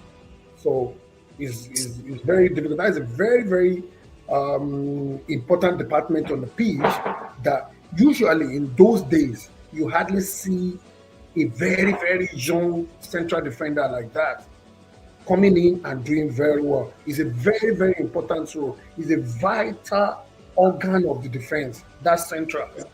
Within the flanks, those in the central can correct the mistakes made by those in the flank. But when you make mistake in the central, the next thing is the goalpost. So it's a very important area that, for me, I don't know. We just have to hope, pray that we can have somebody like Ola back, so he can go back to his two. We can have Similore Ajayi and maybe Kevin Bassi play in the central, because this we have to start thinking. And if we just pick up a no-tested player, it might be a big, big, big problem for us at the AFCON. They are saying Tosin that Darabioyo might just be joining the team. Did you hear that rumor too? Well, it's good for us. Some 6 months ago or 5 months ago, I asked him at the FIFA Club World Cup in the United States, and he did said that it's a conversation that is ongoing. It is a conversation that he wants to have. That was a statement that day. That is a conversation that he wants to have. That he had a conversation recently with about something like that. And I think it's an opportunity for him to play national team football. And for me, if he wished to play any national team football, I think it's time for him to make that switch and become a Nigerian. It's romancing the country recently, so I'm not going to be surprised if we see him in Morocco. He visited the country. He wants to, but you see, I've always said this thing on Wolewa, that with the guys in Europe, you will not question their talent. But can they play African football? When you look at Tosin, is it built for African football? I think we need to take ourselves out of that mindset of African football. There's nothing like African football again, Austin. We played against Congo DR. 80% or 90% of that team plays in Europe. So what African football showed physicality. They showed physicality. They showed what it was to bring down a see, let me tell you something. When you say physicality sometimes in football, I have listened to Arsene Wenger before. The physicality that you are talking about, nobody is coming like an OKON on the pitch to come and prove an OKON. What you need to do is the technicality to apply your body on the field. How do you apply your body? That's the most important thing. Nobody is coming to do an OKON. Nobody is coming to fight in wrestling. It's how you apply the technicality on how you apply your body. Do you defend the ball very well? Do you shade the ball very well from denying your opponent to gain possession from you? If he tries to get possession by force, you're gonna win a foul. So it's not about, for somebody like me, I don't believe in any other African football kind of a game. People, technicality is coming into the game almost every day. People are deploying different tactics to win games. In a game now, you see coaches playing different kind of tactics. How you are able to master and interpret what the coach is trying to do, will win the games for you. So we should drop the idea of African football, and if it is all about African football, maybe those countries with players, with the largest number of players playing in their own country, in their own league, will win AFCON all the time. So for me, it's all about the technicality and how you get the right thing to do. I get you. Yeah. But I'm sure you also understand what I'm saying. Yeah, It's yeah, of course, I do. a bit of intelligence, and particularly when you're coming into In those this. days, Mm, you see Nigeria parading about 95% of foreign players. And if you want to play against Zambia, most of these guys are playing in their local league. You want to play against Guinea, most of these guys are playing their local league. So it becomes a little bit difficult. You see but African now football they are, they at are, that they are time. spreading to Yeah, but Europe. most of these countries now, they have a couple of players. Gurasi has been the hottest striker in Germany for how many years? He's from an African origin. So we have a whole lot of them. Look at Hakimi. Even though that a lot of people will argue that, oh, these are white Africans, whatever it is that you call them, they're still African. But you can see the kind of technicality in a player like someone like Hakimi. So, and again, if you look at what Osimhen is bringing to the game now, you see is a combination of technicality and power, and that one makes him compete with every other bigot. Of, I mean, there's no striker in the world today that you want to mention now that you want to remove Osimhen's, from him. There's nobody. Talk about Ireland, he's scoring the goals. Osimhen is also doing so too. Talk about any other player. As they score, Osimhen is also answering too. So for me, it's beyond just being an African now. It's about what you can do and how you can interpret what the coach wants you to do. That's all. That's all right. Let me bring Oga Henry. Oga Henry, get into the stage. Good Thank to you. see you. Good to see Yeah. you. I asked the whole level. Let me ask you to everything I've been talking about. Am I justified to say, are those valid worries for the Super Eagles, or I'm just panicking? There's no worry. Yes, they will be missed, but there's no worry. And the truth is, there's one Yoruba adage that says, "Teniko babaje, tengo down," something like that. So I am not saying they're all not finished. No, don't get me wrong. But what I'm saying is more opportunities for another younger player to come and showcase what they have and what they can give. Do you understand? So Again, we pray that okay, they are able to use the opportunity. So that's just it. wait. Owolewa, let me ask you if I go to Henry. Are you saying you are not worried that this guy might be missing at the AFCON? For me, I've said it the other time. I'm worried. I'm worried because number one, we have to start thinking about when he was taking over for Uzor, we're all scared that can he do it. So now, if we have to get anybody in to come and replace him now, we got to be scared too for maybe the first game, the second game, depending on. See, Austin at the last AFCON, the first game, the second game, the space between. I was looking at them. I was I was behind Nigerian posts. I know the kind of highs, the kind of way Truth Ekong was looking at this guy in the first game.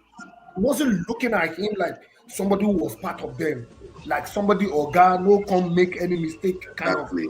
stupid mistake for you. You know all those kind. But gradually, he grew in the game. He grew in the game, and then I see him as part of part of the squad. Then I see him as somebody that they can trust. Now, Okay. if anybody comes in now, we have to start building that trust in that. We have to But but start. but for Okoye, you don't need to build. Where Okoye knows the guys. you see a player being part of a team and not given an opportunity to play regularly is different from somebody that plays regularly. Today, Okay. today, even if you're at the club side, if number one is injured and you ask the number two to come, you still see some glimpse of match rustiness, relationship with defenders, and everything. Because don't forget that who you play with, if you have ever played football, who you play with sometimes very, very important. The I confidence. agree. I agree with you to a point. Yeah. Okoye is not rusty. No, I'm not saying he's supposed to. I'm saying, Okoye plays in a bigger league than Nwabali. mhm. But has he So been active? He hasn't been as active as Nwabali. Don't forget yeah, he just agreed. suspension. Agreed. Agreed. But what I'm saying is with the training and as the competition goes on, everything will rhyme. You See, know? Henry, let me tell Yeah. you something. 2 years ago, one of our Okay. best players, one of Nigerian best players in Europe is Victor Boniface. But whenever he Yes. comes to the national team, he never gets it right. So you have to put that at the back of your mind when you're thinking about Okoye. Okoye has never been fantastic with national team. We've had a couple of You're times right. where he comes in and is shaky, kind of. I'm not You're right. saying You're I right. wish when he comes this time around, he's going to get better. He's going to, put himself together and give us that trust that we want in a good goalkeeper. I love the guy, no doubt. I love him. Looking at him as a human being, I love him. I want him to do well. I want more. I want freshness in that department. I want competition in that department. No doubt, I want it. Anybody given any opportunity, anybody given the angle of that day to keep should see it as, oh my God, great opportunity. Not just that, oh, somebody is just going to sleep anytime, any day that, yeah, it's going to be me. This is national team. It's not, it's not club side. You have to work for the opportunity that you have. You're right. You're right. But Yeah, then, everything still boils down to time and opportunity. yeah, If you so yeah, with time, he will be good or yeah, better. yeah. Let me use that Agree, word. agree. So he will just try as much as possible to integrate himself back into the national team. That's it. So once he can do that, I mean, I don't see anything wrong. The competition That's, goes that's for my friend. for, You like me. for That's my Benedict, with or without him, the Super Eagles will play and win matches. Yes, he will be missed. He's a great guy. I love him. But the other guys who are ready to die too, who want to wear that shirt, if not for the bad leadership of the NFF, I mean, there's no point. Our players come here, they get injured. It's their team, their club side that will start to treat them. It doesn't speak well, and yet you owe them again. Eh? most often, right? Most often, Hmm. the club side wants to treat their players, even if it is Real Madrid, even if it is France, even if it is England, the players most often when some of these guys, if you follow some of these teams very well, when Yes, they they want to treat their when they, players. Yes, I yeah, agree. they Mhm. feel like, oh, we have the best of everything. Please let us in because he spends more time with the club. So they But want to. but but sorry, do you know why they do that? Because of the insurance. They insure their lives. They insure everything concerning them. Yeah, I don't know if our players are insured in Nigeria when they come to play for Super Eagles. So you see, so many Austin, things are wrong. Eh? Austin, I don't know. I don't know why. So I many don't things know. are wrong. I don't know why I feel like that. I just feel like we might not go beyond the group stage in this tournament. I don't know. Allah Majere. I don't know. God, God forbid. Why? I We don't know. would. We would, I beg. We would. Let's Uh, speak positive. just for my sake, that I'm buying ticket and paying accommodation when they at least to let me just Yeah. get to semi-finals and other contents on my YouTube channel.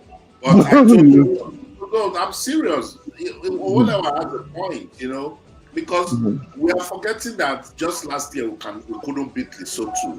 We are forgetting that just last year we couldn't beat Zimbabwe home and away. We have not particularly been fantastic. Yeah. We only just But had wins. but Austin, sorry. Okay, last year we couldn't beat Lesotho. We are able to identify the laxity, the problem now, and it was because of the NFF. The NFF did take all these things serious. I'm not saying they are not becoming serious. No, So this our going to this Nations Cup will depend on the players and the coach. If they want to play to win, they will play to win. If they want to just go, that's when pressure will now come. Exactly. If you go with that mindset, and that's when you will make mistakes. This is the thing. There was a protest during the playoff. Has the reason for that protest been resolved? No. That's number one. No. I want you to hold that. Number two, I also strongly feel like the retirement of Truss Ekong is not a normal retirement. Yes. So many things would have happened behind the scene. Will those things not affect the performance of the team when they get to Morocco? Now, let's assume again, can these guys who protested to get their money, can they trust the same set of guys, the same set of leadership of the NFL when they go to this tournament? Under a new leadership. Yeah. Under a new, okay. Would they go with all of their mind, thinking about the disappointment of not going to the World Cup? I just want you to look at some of these factors and see what kind of effects they can have. Don't forget again, everybody are also trying to make sure that they finish the season on a high because of the summer, so that people can look at you. We don't have the World Cup. We don't have the World Cup that can get you an opportunity for people to see you. So it is how you finish the season that will determine your next season. Yeah, that's true. That's true. So whatever. I remember when you and I were talking on the phone before we played Gabon. Remember that we both shared the same fear. We said that this team, they don't know how to handle pressure. Yeah. They don't know how to handle pressure. And you can see that it happened. It showed a lot. About this one who they speak, who we will reach, where we reach for the playoff. But big off in South Africa. Sorry, if you say the boys cannot handle pressure, whose fault is it? Then it means the coach is not doing something right. See, but it's still where you are coming from matters. The only one I just identified some problems, which is the first step. Okay. Identify problems, do they solve them? They don't solve those problems. So you now go and tell players, these elite guys, tell them go and play, they will play. Invite them to come, they will come. But they won't kill themselves for you. That's true. That's true. What they can do. And that is what they show to these NFL people. The money that made them to protest is chewing gum money to these guys, my brother. That's they true. Just to prove a point. If you like, come out and say it wasn't the right time, there wouldn't have been any right time. There's no any right time. Exactly. I remember you said it to whatever at that time. There's no any right time. There's no any right time because they know these NFF people. Is their due. Is their due. Once something is due, you pay. That is very true. That's very true. That's very true. It's not due. When it is due, you pay. If you don't pay, I can ask for my money at any time. There's no time. Of course. Of course. Once I feel the pressure to ask, I ask. That's the point. Of course. Well, let's hope and pray that.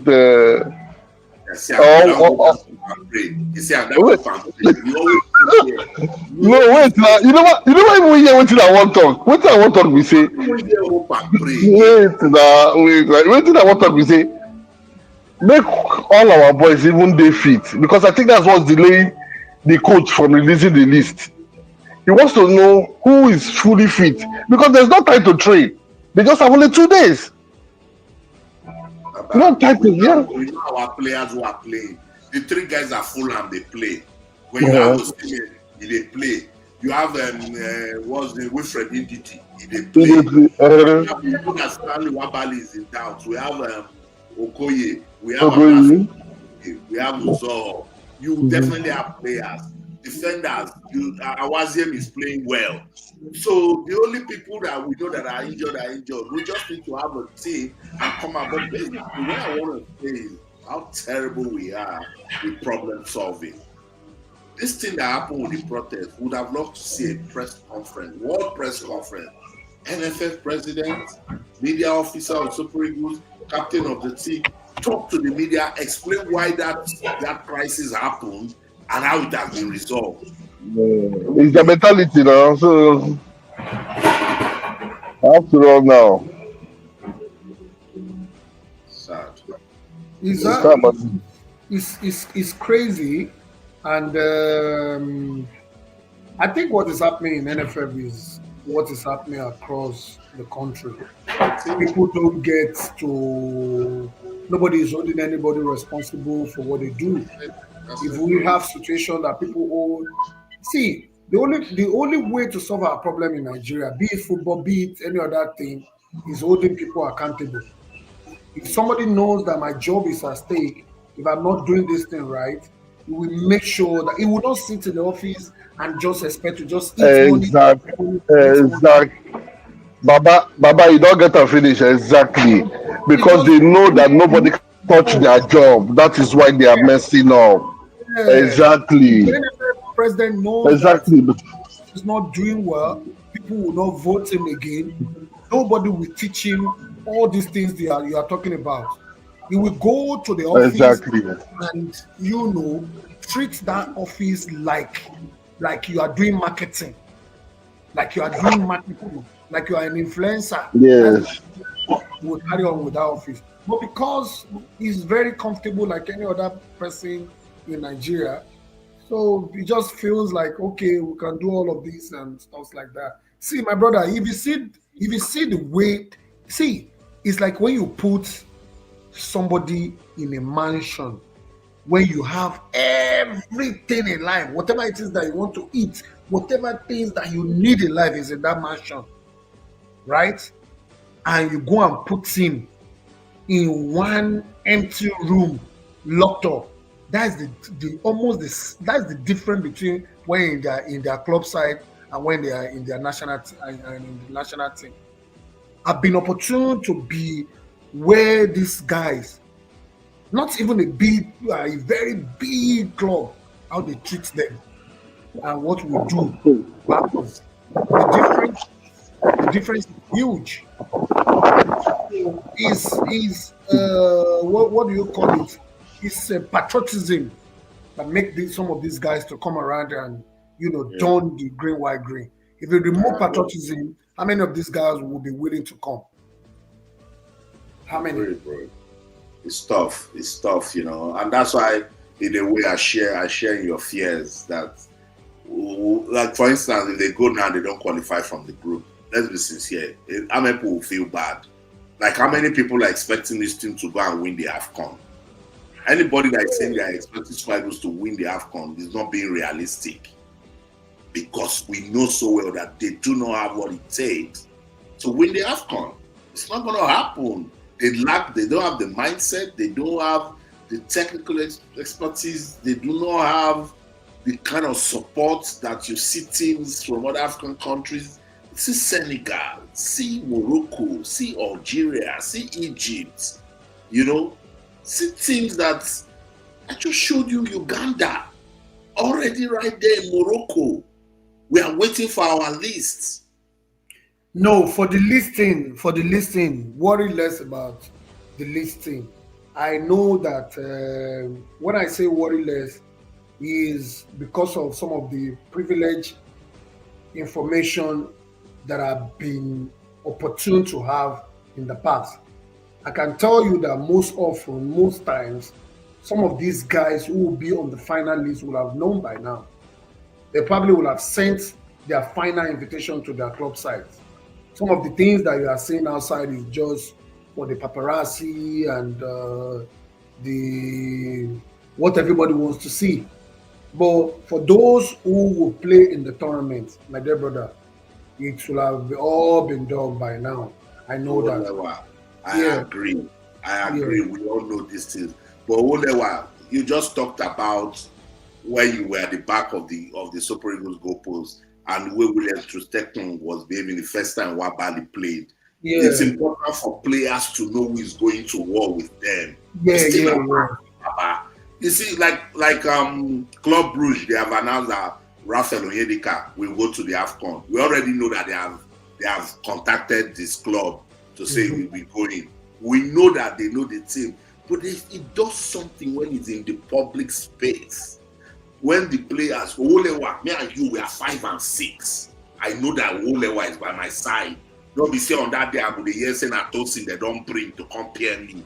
I'll now start wondering where's the Olewa's place in the team. So we need this sort of information, and that's the problem I have with the NFF. Yeah, I agree. What can talk? I agree. It's very important. I agree. I mean, it does a lot of things to their psyche, knowing that I'm going to see. It's like me going to a tournament now where somebody like you will be. I think I will be more comfortable that you're coming around, that we're going to see for so many reasons. We can share rooms together. We can share ideas. I know you know the job. I can collect visuals from you if I miss anything. All of these things are very, very important. Imagine say you know, say I'll come there, come meet you. 3 days to competition. They ask me, Austin, how far you come here? I can say they come and they plan. It has a lot of things that will affect my psyche because by the time we have agreed that we're going to share room, I don't calculate say $100 be my room because you are coming and the room you are sleeping is $200. So if you are not sure, I start thinking, the boy where I will get $200 where I will pay sleep. I agree, it affects psyche and everything. But see, this is where we are. We can. I'm in Nigeria. There's nothing that anybody can do about that, and we'll have to, carry it. Is our cross that we have to just carry it like that. I hope that we'll do well when we get to the tournament. We'll just have to. I don't know.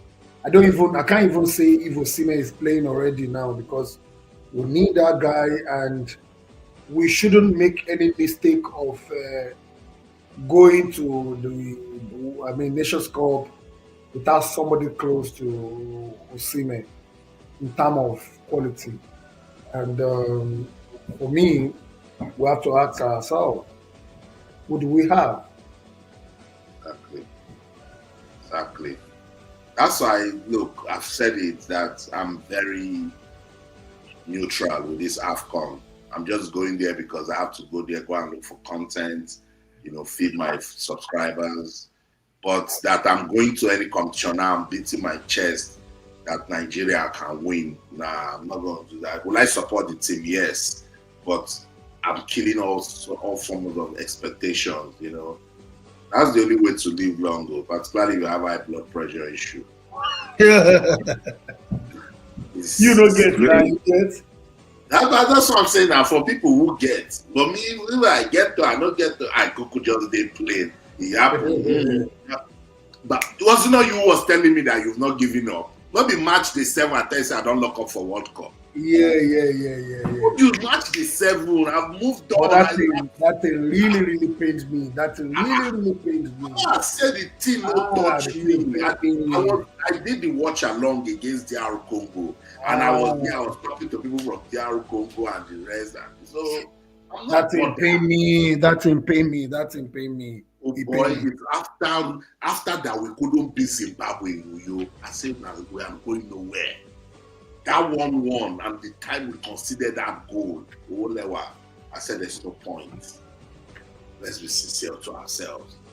And if we had won that game, we would have gotten 1 point ahead of South Africa. 18-19. And what will now happen with them after they dock them the 3 points? Would have given us. That's what I'm saying. The final standing should have been 19-18. Shout out to the guys on TikTok. I see you guys. We're doing young. Thank you for the love. Thanks for the likes. I see you guys, my TikTok people. We're talking about the 2025 Africa Cup of Nations. Now 11 days to go. And I'm asking loads of questions. Where's the Super Eagles complete list? Stanley Nwabali is in doubt, a major doubt on the competition. All of these things, are they worries? Are they valid worries for the team? I've said I don't think that the Super Eagles can go on to win it, so I'm not bothering myself with that. But with everything that is happening, what do you think, guys? Are you still confident that Nigeria can go to the AFCON? And Henry was here, was saying we hope and pray. That one, I don't want to be saying it again, this hope and pray thing. It is what you sow, you reap, you know. Stanley Nwabali is injured and likely to miss out. Benjamin Fredericks is recovering from injury, will miss out. William Trustekong, sudden retirement, is still an underground issue that we do not know where we're going with that. So I'm saying with all of these things, worries still, you know, but Olewa is saying, look, these things happen, that the team, they can put themselves together. Tower TV or no actually scoring, we can try him. Olewa, I've said I don't know how to criticize players we bring to the team, but does Onuachu have a place in this team? Is he even in the 54-man list? Paul Onuachu. Sure. Let me bring it up. Thank you. Paul Onuachu, I doubt it.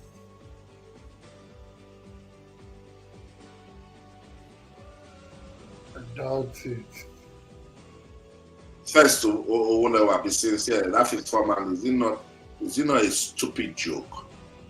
Which one? 54-man list. What? I don't know. The forwards for the 54-man list: Ademola Lookman, Victor Osimhen, Tolu Arokodare, Samuel Chukwueze, Moses Simon, Adams Akko, Chidera Ejuke, Olakunle Olusegun, Sadiq Umar, Kelechi Iheanacho, Taiwo Awoniyi, Owolewa's man, Victor Boniface, Paul Onuachu. Yeah, Paul Onuachu is in the list. There. Yeah. Muffin, Chelle, Siridesas, Abrashid Shehu, Rafiu Duru. I've seen lists now. We just call players as if they call people for Principal's Cup screening. I don't know what we are doing to our football. I say I bless God that I witnessed football in Nigeria in the 90s and early 2000s. Where do you see this sort of lists? And we are here talking like we didn't witness our football when it was shining. How are we calling 54 persons to come and do what? For what? For me, I think some names are there that are just jokes. Wow, because for what exactly that they've been called up? We have very, very limited time that will not allow anyone to see all these guys. We have very, very limited time. If it were to be when the time we have at least 1 month together before the tournament, then within 2 weeks you can actually see some of these new guys and see who can be used to subtract or add to the previous squad. But the timing now is crazy, is short, and there's no time to see all of these guys. I doubt it. Let me ask you a sincere question before we go. Yeah. It's coming up now. I don't want to use my mouth to come. You read down for your screen. That's what it's scrolling.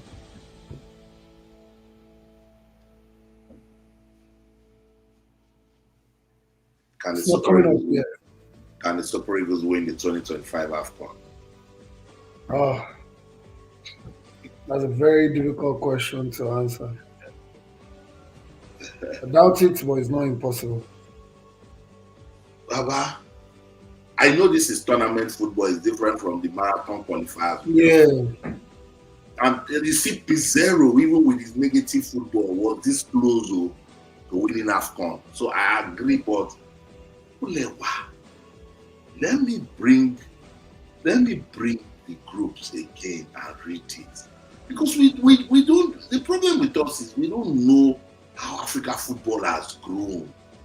Group A, the host, Morocco, Mali, Zambia, Comoros. Comoros is my underdog team of the AFCON. From 2021, when I witnessed them, remember, we had AFCON, were you there with me in Cameroon? I witnessed them and what they did to Ghana. I have said I will adopt Comoros for life. That's my underdog team. Group B, Egypt, South Africa. Let's be sincere. Leave anything you want to say. South Africa football at the moment is better than ours. Particularly what they have done with their league. Look at their lists.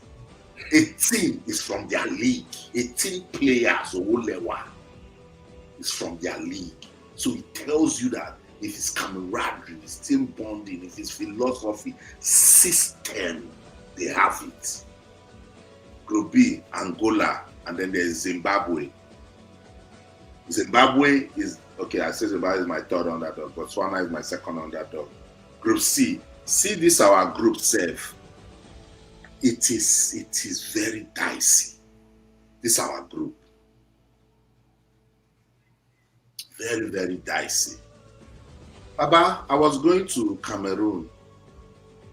We remember Super Eagles were in Garoua. Garoua is the north of Cameroon. So I traveled from London. I was to go to Lagos, then jump on a flight to Yola and charter a car from Yola to Garoua. I reached Lagos and missed my flight to Yola. I said, let me watch Nigeria, Tunisia in Lagos. And then next day, because I was so sure we'll beat them. Remember, we had a flawless group run now. 300%. Baba. So I say nothing, make I watch out for Lagos. In Tunisia come beat us. 1-0. Tunisia beat us.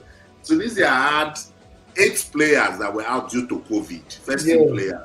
And they still 8 or 7. About 7 or 8. They still beat us. So that broke my heart so bad, but I still had to go to Cameroon to cover the AFCON. We are going to play Tunisia again. And let's be sincere, from that time till now, Tunisia's football has been like this in terms of development. But by right, you can't even compare your league with their league. You can't even try that. The gods will slap us. You cannot. So see Tunisia there. See cranes of Uganda. You know Uganda and Tanzania, they have this East Africa thing going on because they are going to host the next AFCON. So they've been building. You know, they came together to host China, Tanzania, Uganda, and Kenya. And they are going to host the next AFCON. So there's some level of regional development going on with East Africa football. So we have to be really, really careful with the way we look at those teams and think that they are small. Look at Group D. Now, Olewa, look at all the teams in Pot 1 in these different groups. Let's be sincere. Olewa, I'll just ask you simple questions from Pot 1. If we play Nigeria versus Morocco tomorrow, who will win? It's going to be very difficult. Olewa, don't answer me like a Nigerian, I beg. With your current state of football is current form. I agree anything that happens. But just no. I know where I'm going. Don't. You can't be diplomatic with me. I'm now. No. It's not about. Listen. It's not about being diplomatic. It's about being realistic. The worst team. Okay. Go into the last 8 of the tournament. Won the last AFCON. Okay. They qualify with best loser, and at the end of the OD, they won. So that's what you can get in tournament football. Right? So okay, let me go another route. Maybe who will win is too direct because it is a wise. I'll catch you. Look at all the team for this Pot 1. Tell me the only team when they go World Cup for that Pot 1. Yeah, it happens. Okay, I agree. No, it happens.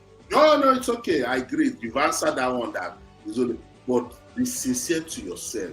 Look at the team. No, it's difficult. It's difficult, and what makes it difficult is the fact that, like I said, Cote d'Ivoire sneaking to win that tournament. Senegal is one of the favorite to win last time, but they didn't even get to the semi-final. They were one of the favorite to win, but they didn't even get to the semi-final, right? Everybody thought Egypt was going to do better also at the tournament. They didn't do well too. Egypt didn't do well too. at that tournament. Egypt is big on development. Egypt had reached the final. No, the development. Egypt reached the final in 2021, lost to Cameroon. The development that we are witnessing in Morocco, it didn't start 2 years ago. It started long time ago, right?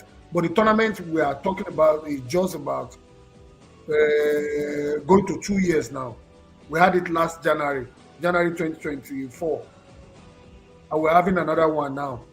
So what we're trying to say is that, yes, we have development. It can get better, right? But now, at the moment, in African football, it's so funny that anything can do you. See, when you say man to man, are you getting this now? I will give it to Nigeria. We don't have too many players from some of these teams that are way better than us, right?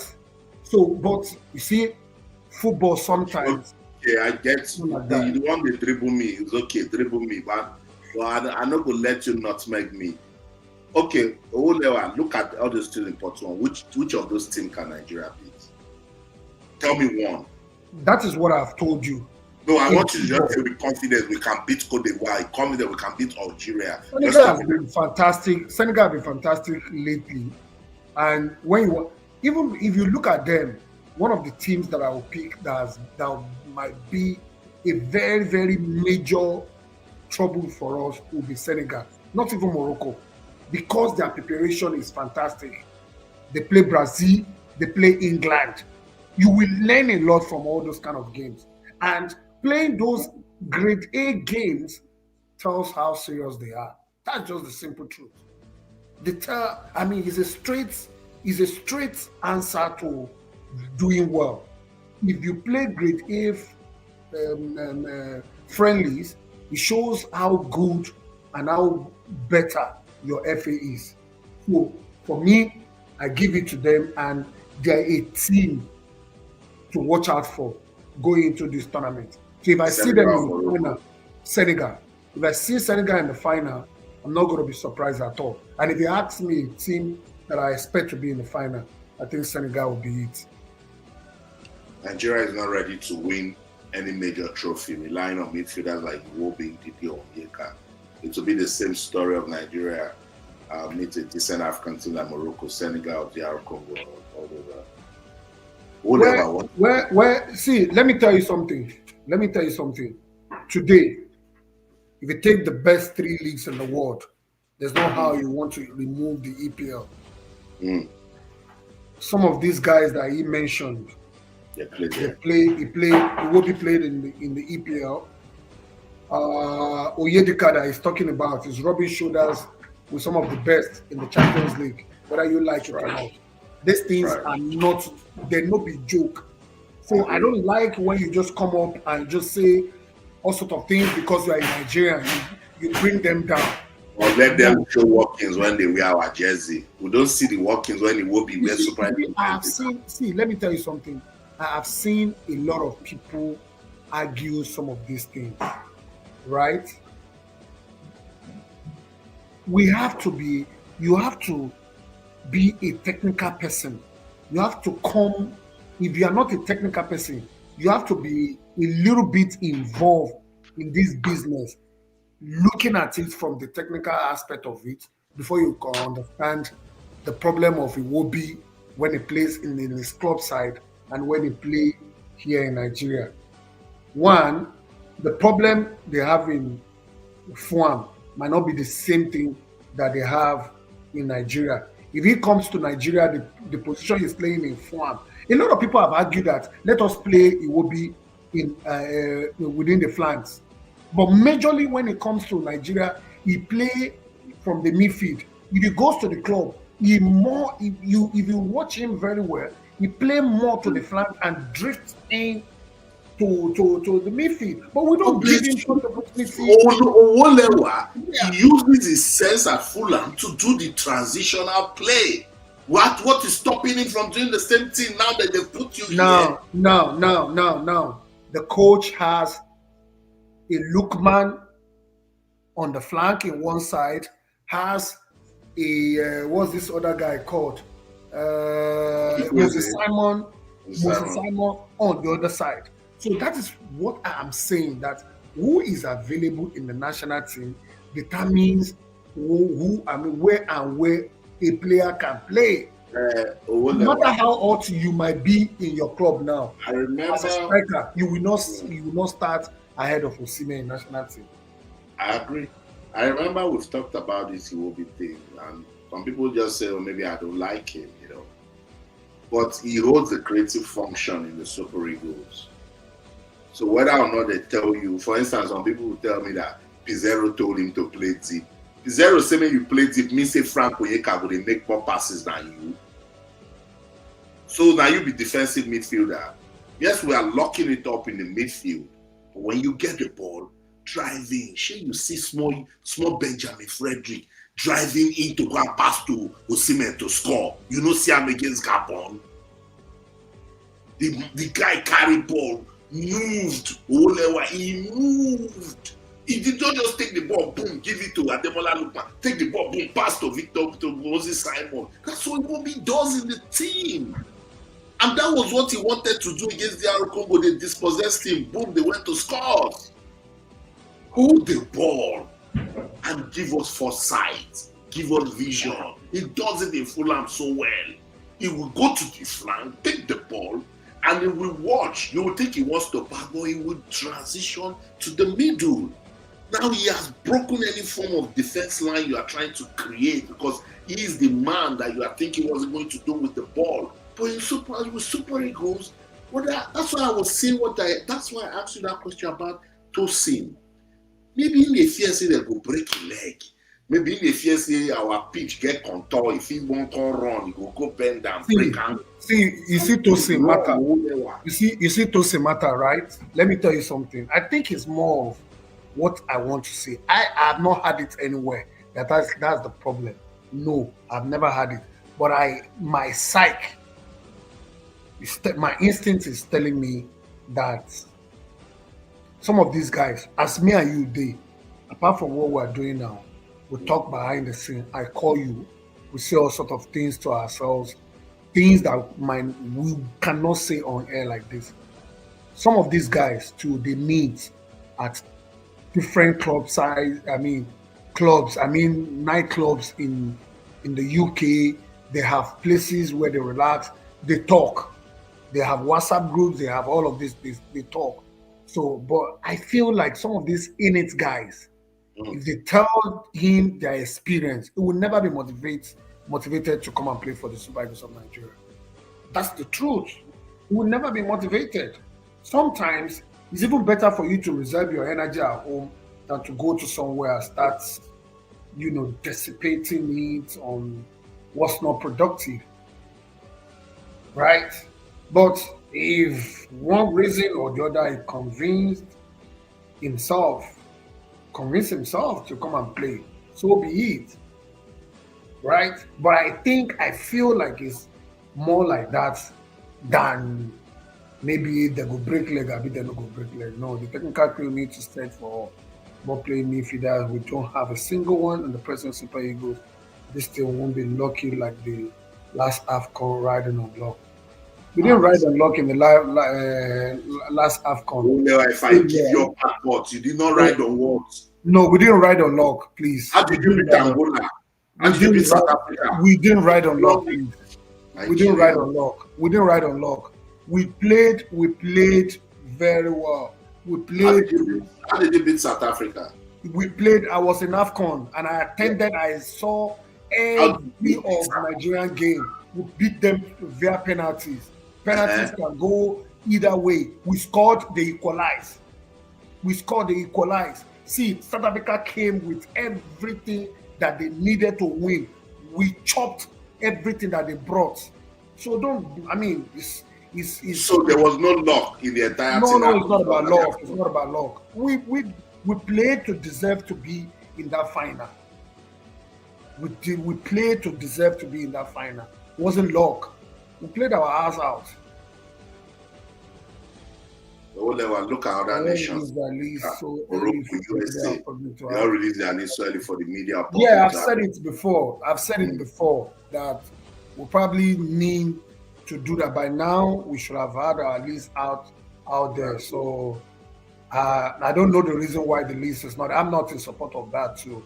I mean, we should have had our list out there, and that's why I feel like the 15-man list is too much. The time is not there for us to experiment anybody. All we needed to do was to look at areas, the injured players, try to fix people into that place. We are going to be doing that with a risk because the time to look for to shop for a new guy to replace some of these guys is not there at all. So we're going to take risk going into the tournament. That's just a simple truth. They say, what are we going to do about your NFF? What are we going to do about the NFL? What do you want to do? This person that is asking the question. Is Henry that was with you, that was talking with you? Okay, Henry, what you need to do is this. Make sure you go to your home state, go and look for your FA chairman, tell your FA chairman not to vote the man again. Let us all start with First thing says, hold your FA chairman responsible. Okay, what are you doing? Yeah. What are you doing in my state? What's the level of do? That's where it starts from now. Look, everybody, look, all of us, not just they come on social media like this, shout. All of us now, one state or the other will come from. Exactly. So we start the fights from our state. I say they save money to buy training bibs, boots, shinga for Aqua United. Then I carry and go meet them. I will come tell the FA chairman how much I buy and how much I spend. So in case tomorrow I ask you why is my state football not doing well, you will know that I don't invest. Now make I get power to ask you questions. So I'm not ready for all of them. Say, Austin, you have forgotten your statement that in football impossible is nothing. Yeah, I used to say that but now football is shaped, particularly in Africa, that is deliberate planning, that is systematic. Cape Verde is going to the World Cup. It's not by impossible, it's nothing. Cape Verde, they have a developmental 20-year plan. Don't allow anybody to hear. Haiti is going. Imagine. Curacao. It's crazy. Tower TV. You just, I don't know, say Nigeria will win. Vibes and Ishaka. We'll see. I don't think any opponent is scared of Nigeria. We're playing Zimbabwe in a World Cup qualifier that Zimbabwe does not have hope. Shirewa is going to score us in 90 minutes in Uyo. Lesotho, that mistake Semi Ajayi and Stanley Nwabali did, and Lesotho did not score, is the gods of Akwa Ibom that just kicked that ball out too. And then just help us. If not, if that Lesotho goal had entered, now for them World Cup don't end for us now. So people are, and that was 10 minutes too. People are playing Nigeria now, 90th minute, they are still attacking us. Think it's joke. Gabon carried us into extra time in a crucial playoff.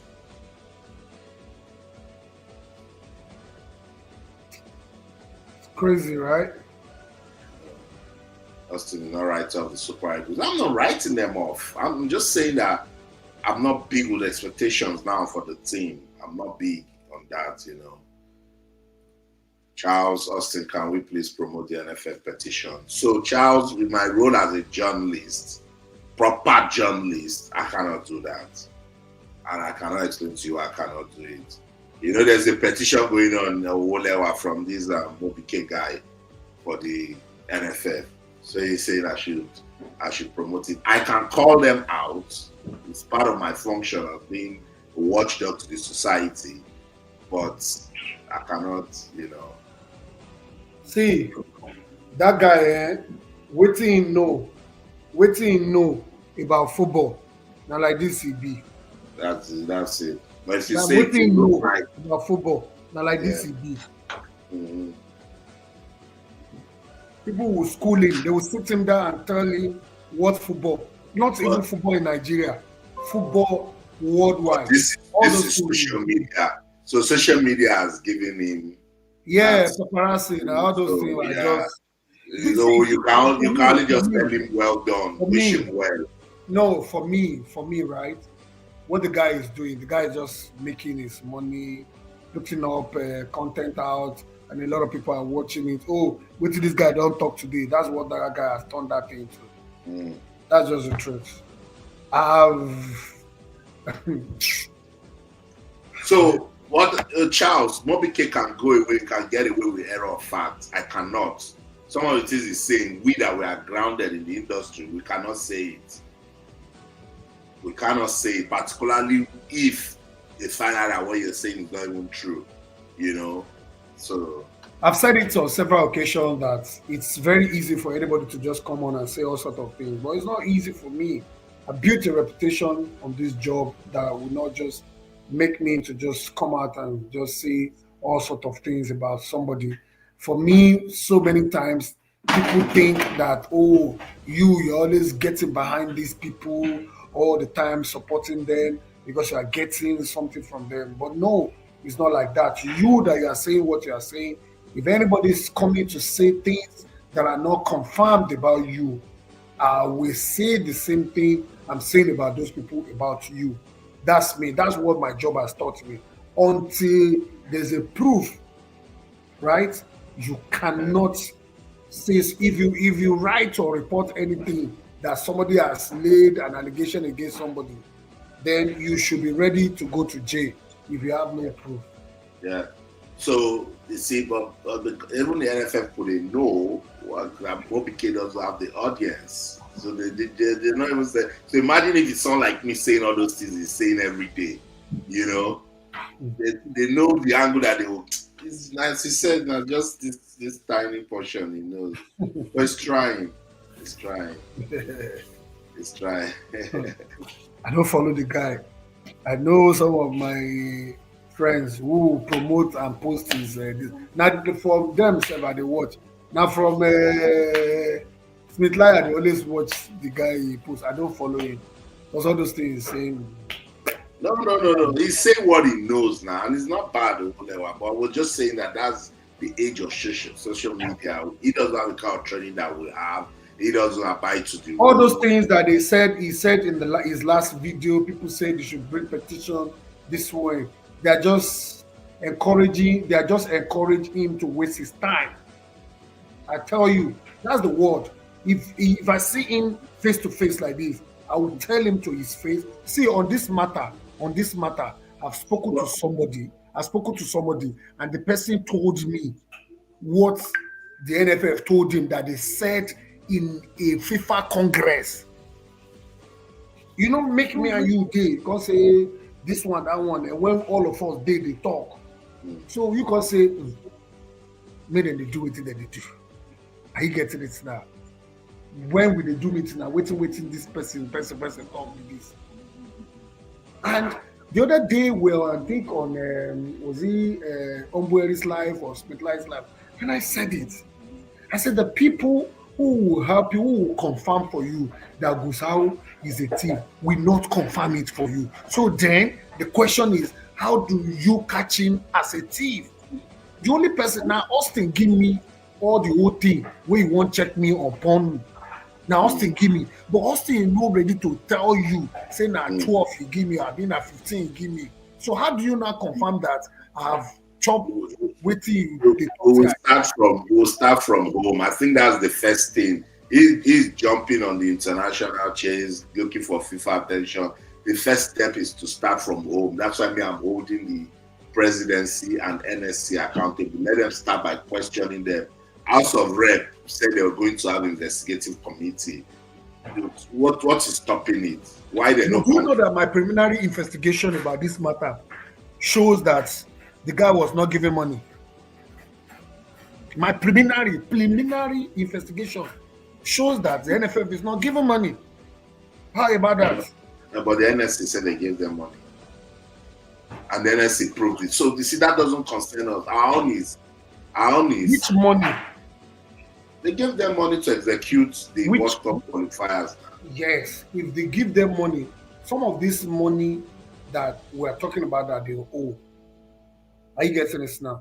Sometimes we need to pause and ask ourselves truly that if I ask you to hold an office and I've given you money to do some certain things, and people are now coming out today to say that they have not been given that money and I still keep you in that office. Can we look at it from another But because they're respecting the FIFA statutes now, they are respecting. If they are this is Nigeria, my dear brother. You probably would have seen memo flying around confirming the payment of this money to the NFF. Come on, guy. But they say they can't show you all of that now. Anyway, Olewa, they're saying you are supporting NFF. Okay. Yeah. Just say you're supporting NFF. Okay. If you see where I argue with them behind the scene, maybe you thumbs me up. If you see where I argue with them behind the scene. Yeah. But the truth must be told. That's just the truth. That's just it.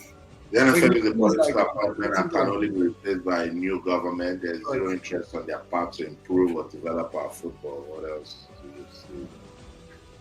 You think, Austin, you think that if the federal government wants Gusau out, he will not be out at any point in time? You think so? But they will do it through the NFF Congress now. They won't just do it through. We'll treat you the way we treated Galadima. Listen, Austin, whichever way they want to treat it, if they want him out, he will be out. Within 24 hours, he will be out. If they want him out, he will be out. We're talking about the country. If the country wants him out, he will be out honorably, that everybody will embrace. In fact, they will commend him. What are we talking about?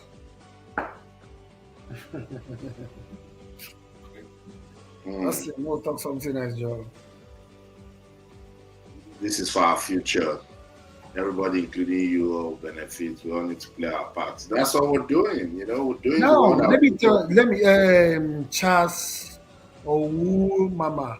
Let me tell you something. You can never be as pained as I am about the system. I want you to know that.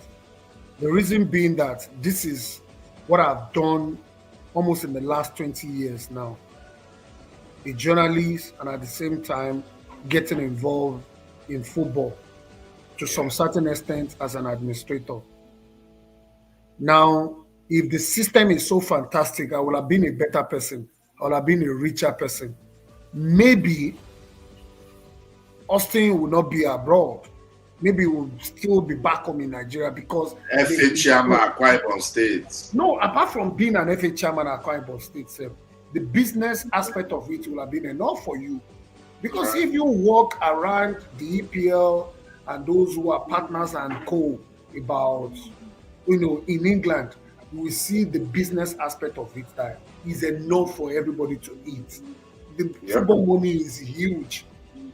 So for me, I wish that the system is better. Some of the things that we're saying today, or some of the things that we're doing today, is to get the system better. If you think I support the NFF and co, am I happy about what is happening? The answer is no. Yeah. Do I want improvement? The answer is yes.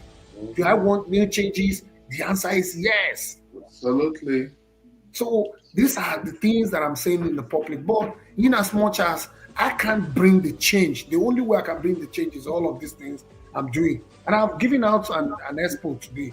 If you want change, we're all from one state or the other in Nigeria. Yes, each state has an FA chairman, and these are the guys that vote. So let us, from our state, start writing to our state FA chairman. One, ask them, two, what are they doing? Because it's not about Gusau alone. What are they doing? Are they making sense in your state too? So if they are making sense, then you let them know that you don't want Gusau again. You want somebody else. And that's where they make. That's how every one of us can make it. I'm gonna take this message. Austin, let anyone say you right in the Super Eagles off. These players are let down. Enough of excuses. Let's put NFF aside because we already know they can't sign the glass house. Thank you, Austin, once again. Thank you to Bayo. Guys, please don't forget to subscribe to the YouTube channel and like this video. You guys are liking this video. Shout out to everyone on TikTok. The guys on TikTok have been active and they're keeping the page busy. Thank you. YouTube guys, I want 10 persons to like this video. Just like this video. Let's see what the algorithm can do to it. Let's push it. Like the video. Well, let's wrap up with this. Have you been following the league? What's going on with the league this season? Do you see improvements? Well, at least we have as at the last week we have Ikorodu City, Yeah. and at the summit of the league, and I'm surprised with what Nasarawa United is doing. They're Fantastic. being consistent around. They beat Shooting Stars today. They are back on top now. Yeah. So they beat Shooting Star today. Yeah, so they are now on top. Bendel Insurance beats Katsina United. Yeah, beat Katsina 1-0 in Ilorin. So now it shows that if you allow the system to work properly, those who are private ownership can give us what we actually want, what we actually deserve, right? And I'm happy that Remo Stars they are gradually coming up. They started very badly, and but gradually they're showing up now. Kwara United back to winning ways again. They beat Niger Tornadoes by 2-0. It's always a very difficult games that game. It's always a very difficult game for them, but I think they came out smoking on Sunday and they won. It's good one, 10th of the log, and for me, there's going to be some changes, but I'm not sorry for Kano Pillars. They are bottom of the league, and it's looking difficult for Barau. They are newcomer, and they are not strong enough when you come to the league. But they've also not been that bad. I think they've had like 1 or 2 away wins. But as you said, yeah, they are still new. They are learning the league. But I think they've not been. But for me, there's something special about. I think there's something special about Abia Warriors because you look at that team, they are very consistent around being within the top 7 since Imama came. They've been around that place, and when you have a team that you can find them around it, especially in the top 7, top 6, top 4 kind of.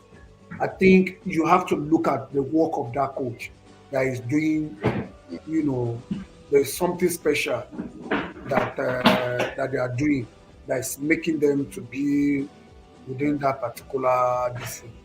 For me, I think it's looking like Economy Warrior. Probably maybe they are overstaying their welcome in the league, and they need to do a lot to sustain their status in the league this time around. What do you think about Shooting Stars so far? Well, I think Shooting Stars, we've seen some couple of changes in the team, which is good. The branding has improved. The players, I'm sure that I've listened and watched and monitored them online. I think the fans they want more from them. And you need somebody who loves football, who can give you the money for you to go for the players that you want. I've seen a lot of them believe that the only man who is doing very well in their midfield is they call the guy nickname Abayomi something. I forgot his other name. So when he does not play, they have serious problem, especially in the creative department of their midfield. So they need the team need reinforcement. They need to bring in fresh legs to complement some of the. They have some couple of guys that are not bad that can give them that particular result. But it's gonna be better for them to get some fresh leg into the squad to make their season special. Big result for Nasarawa United today over Shooting Stars, and then, as you mentioned, Bendel Insurance. I think the second win of the season. Now, Bendel Insurance is out of the relegation zone now because of that. Yeah. But it's just their fourth win of the season. So it's good for them. What they need to do is to go home now to go and win. That would be massive for them. That would be very, very massive for them because that would take them to they have 19 points. Now, if they win their next game, they're going to be on 22 points. And the team with the 22 points is 8th on the log, which is Wally Wolves. So it means that if they win, depending on the result of teams above them, they are going to go up if they win their next home game. It sounds good. Sounds good. Rangers' biggest winners from matchday 16. It's Bayelsa United 4-1. And all the goals were scored in first half. No time. And that did so well for them. I think pushed them into the top 4. Well, this is MPFL. We know matchday 16, like league is just starting. So there's still a lot of football to play. Some teams will do well in the first stanza. Second stanza will come now, they go bottom. We go begin the fight there. Shooting Stars showed us last season. Had a fantastic first stanza, came second stanza, struggled in 2 matches. Barely survived relegation. Olewan's Para United too. They suffered that kind of thing too sometimes. So Aqua United, I think they were just terrible last season, first and second stanza. By the time they tried to pick up, it was too late. We'll see. Olewa, let me leave you. Thanks so much for your time. Always a delight. Thank you very much, my brother. I'll come back tomorrow. I always do this late. I just lose sleep so I can talk to the guys in USA, Canada, and Australia, because they form bulk of my live stream audience. So I'll try to come back tomorrow and then catch up. Oh, Baba, appreciate it. Thank you. God bless you. So, guys, that's it. Always a delight coming out here to, talk sports with you guys. I've been taking a look at the 2025 Africa Cup of Nations, 11 days to go, and I said Super Eagles worries. Stanley Nwabali is a major doubt. We do not have Benjamin Fredericks is out due to injury. The man is just recovering, and he's a fantastic prospect for the team since it was discovered in June. William Trustekong, the captain of the side, his sudden retirement is also a cause for worry. And the big one, we still don't have the squad list for the AFCON. And I'm asking you this question. Tell me, can the Super Eagles win 2025 Africa Cup of Nations? That's the conversation I want us to have as we wrap this up. Tell me, can the Super Eagles win the 2025 Africa Cup of Nations? It's been so much fun. I wanted to do 1 hour, then we pushed it to 2 hours. And now we're approaching 3 hours because it tells you in our world of sports, so much fun. And this is the fun factory. I'll see you guys around again. That's it.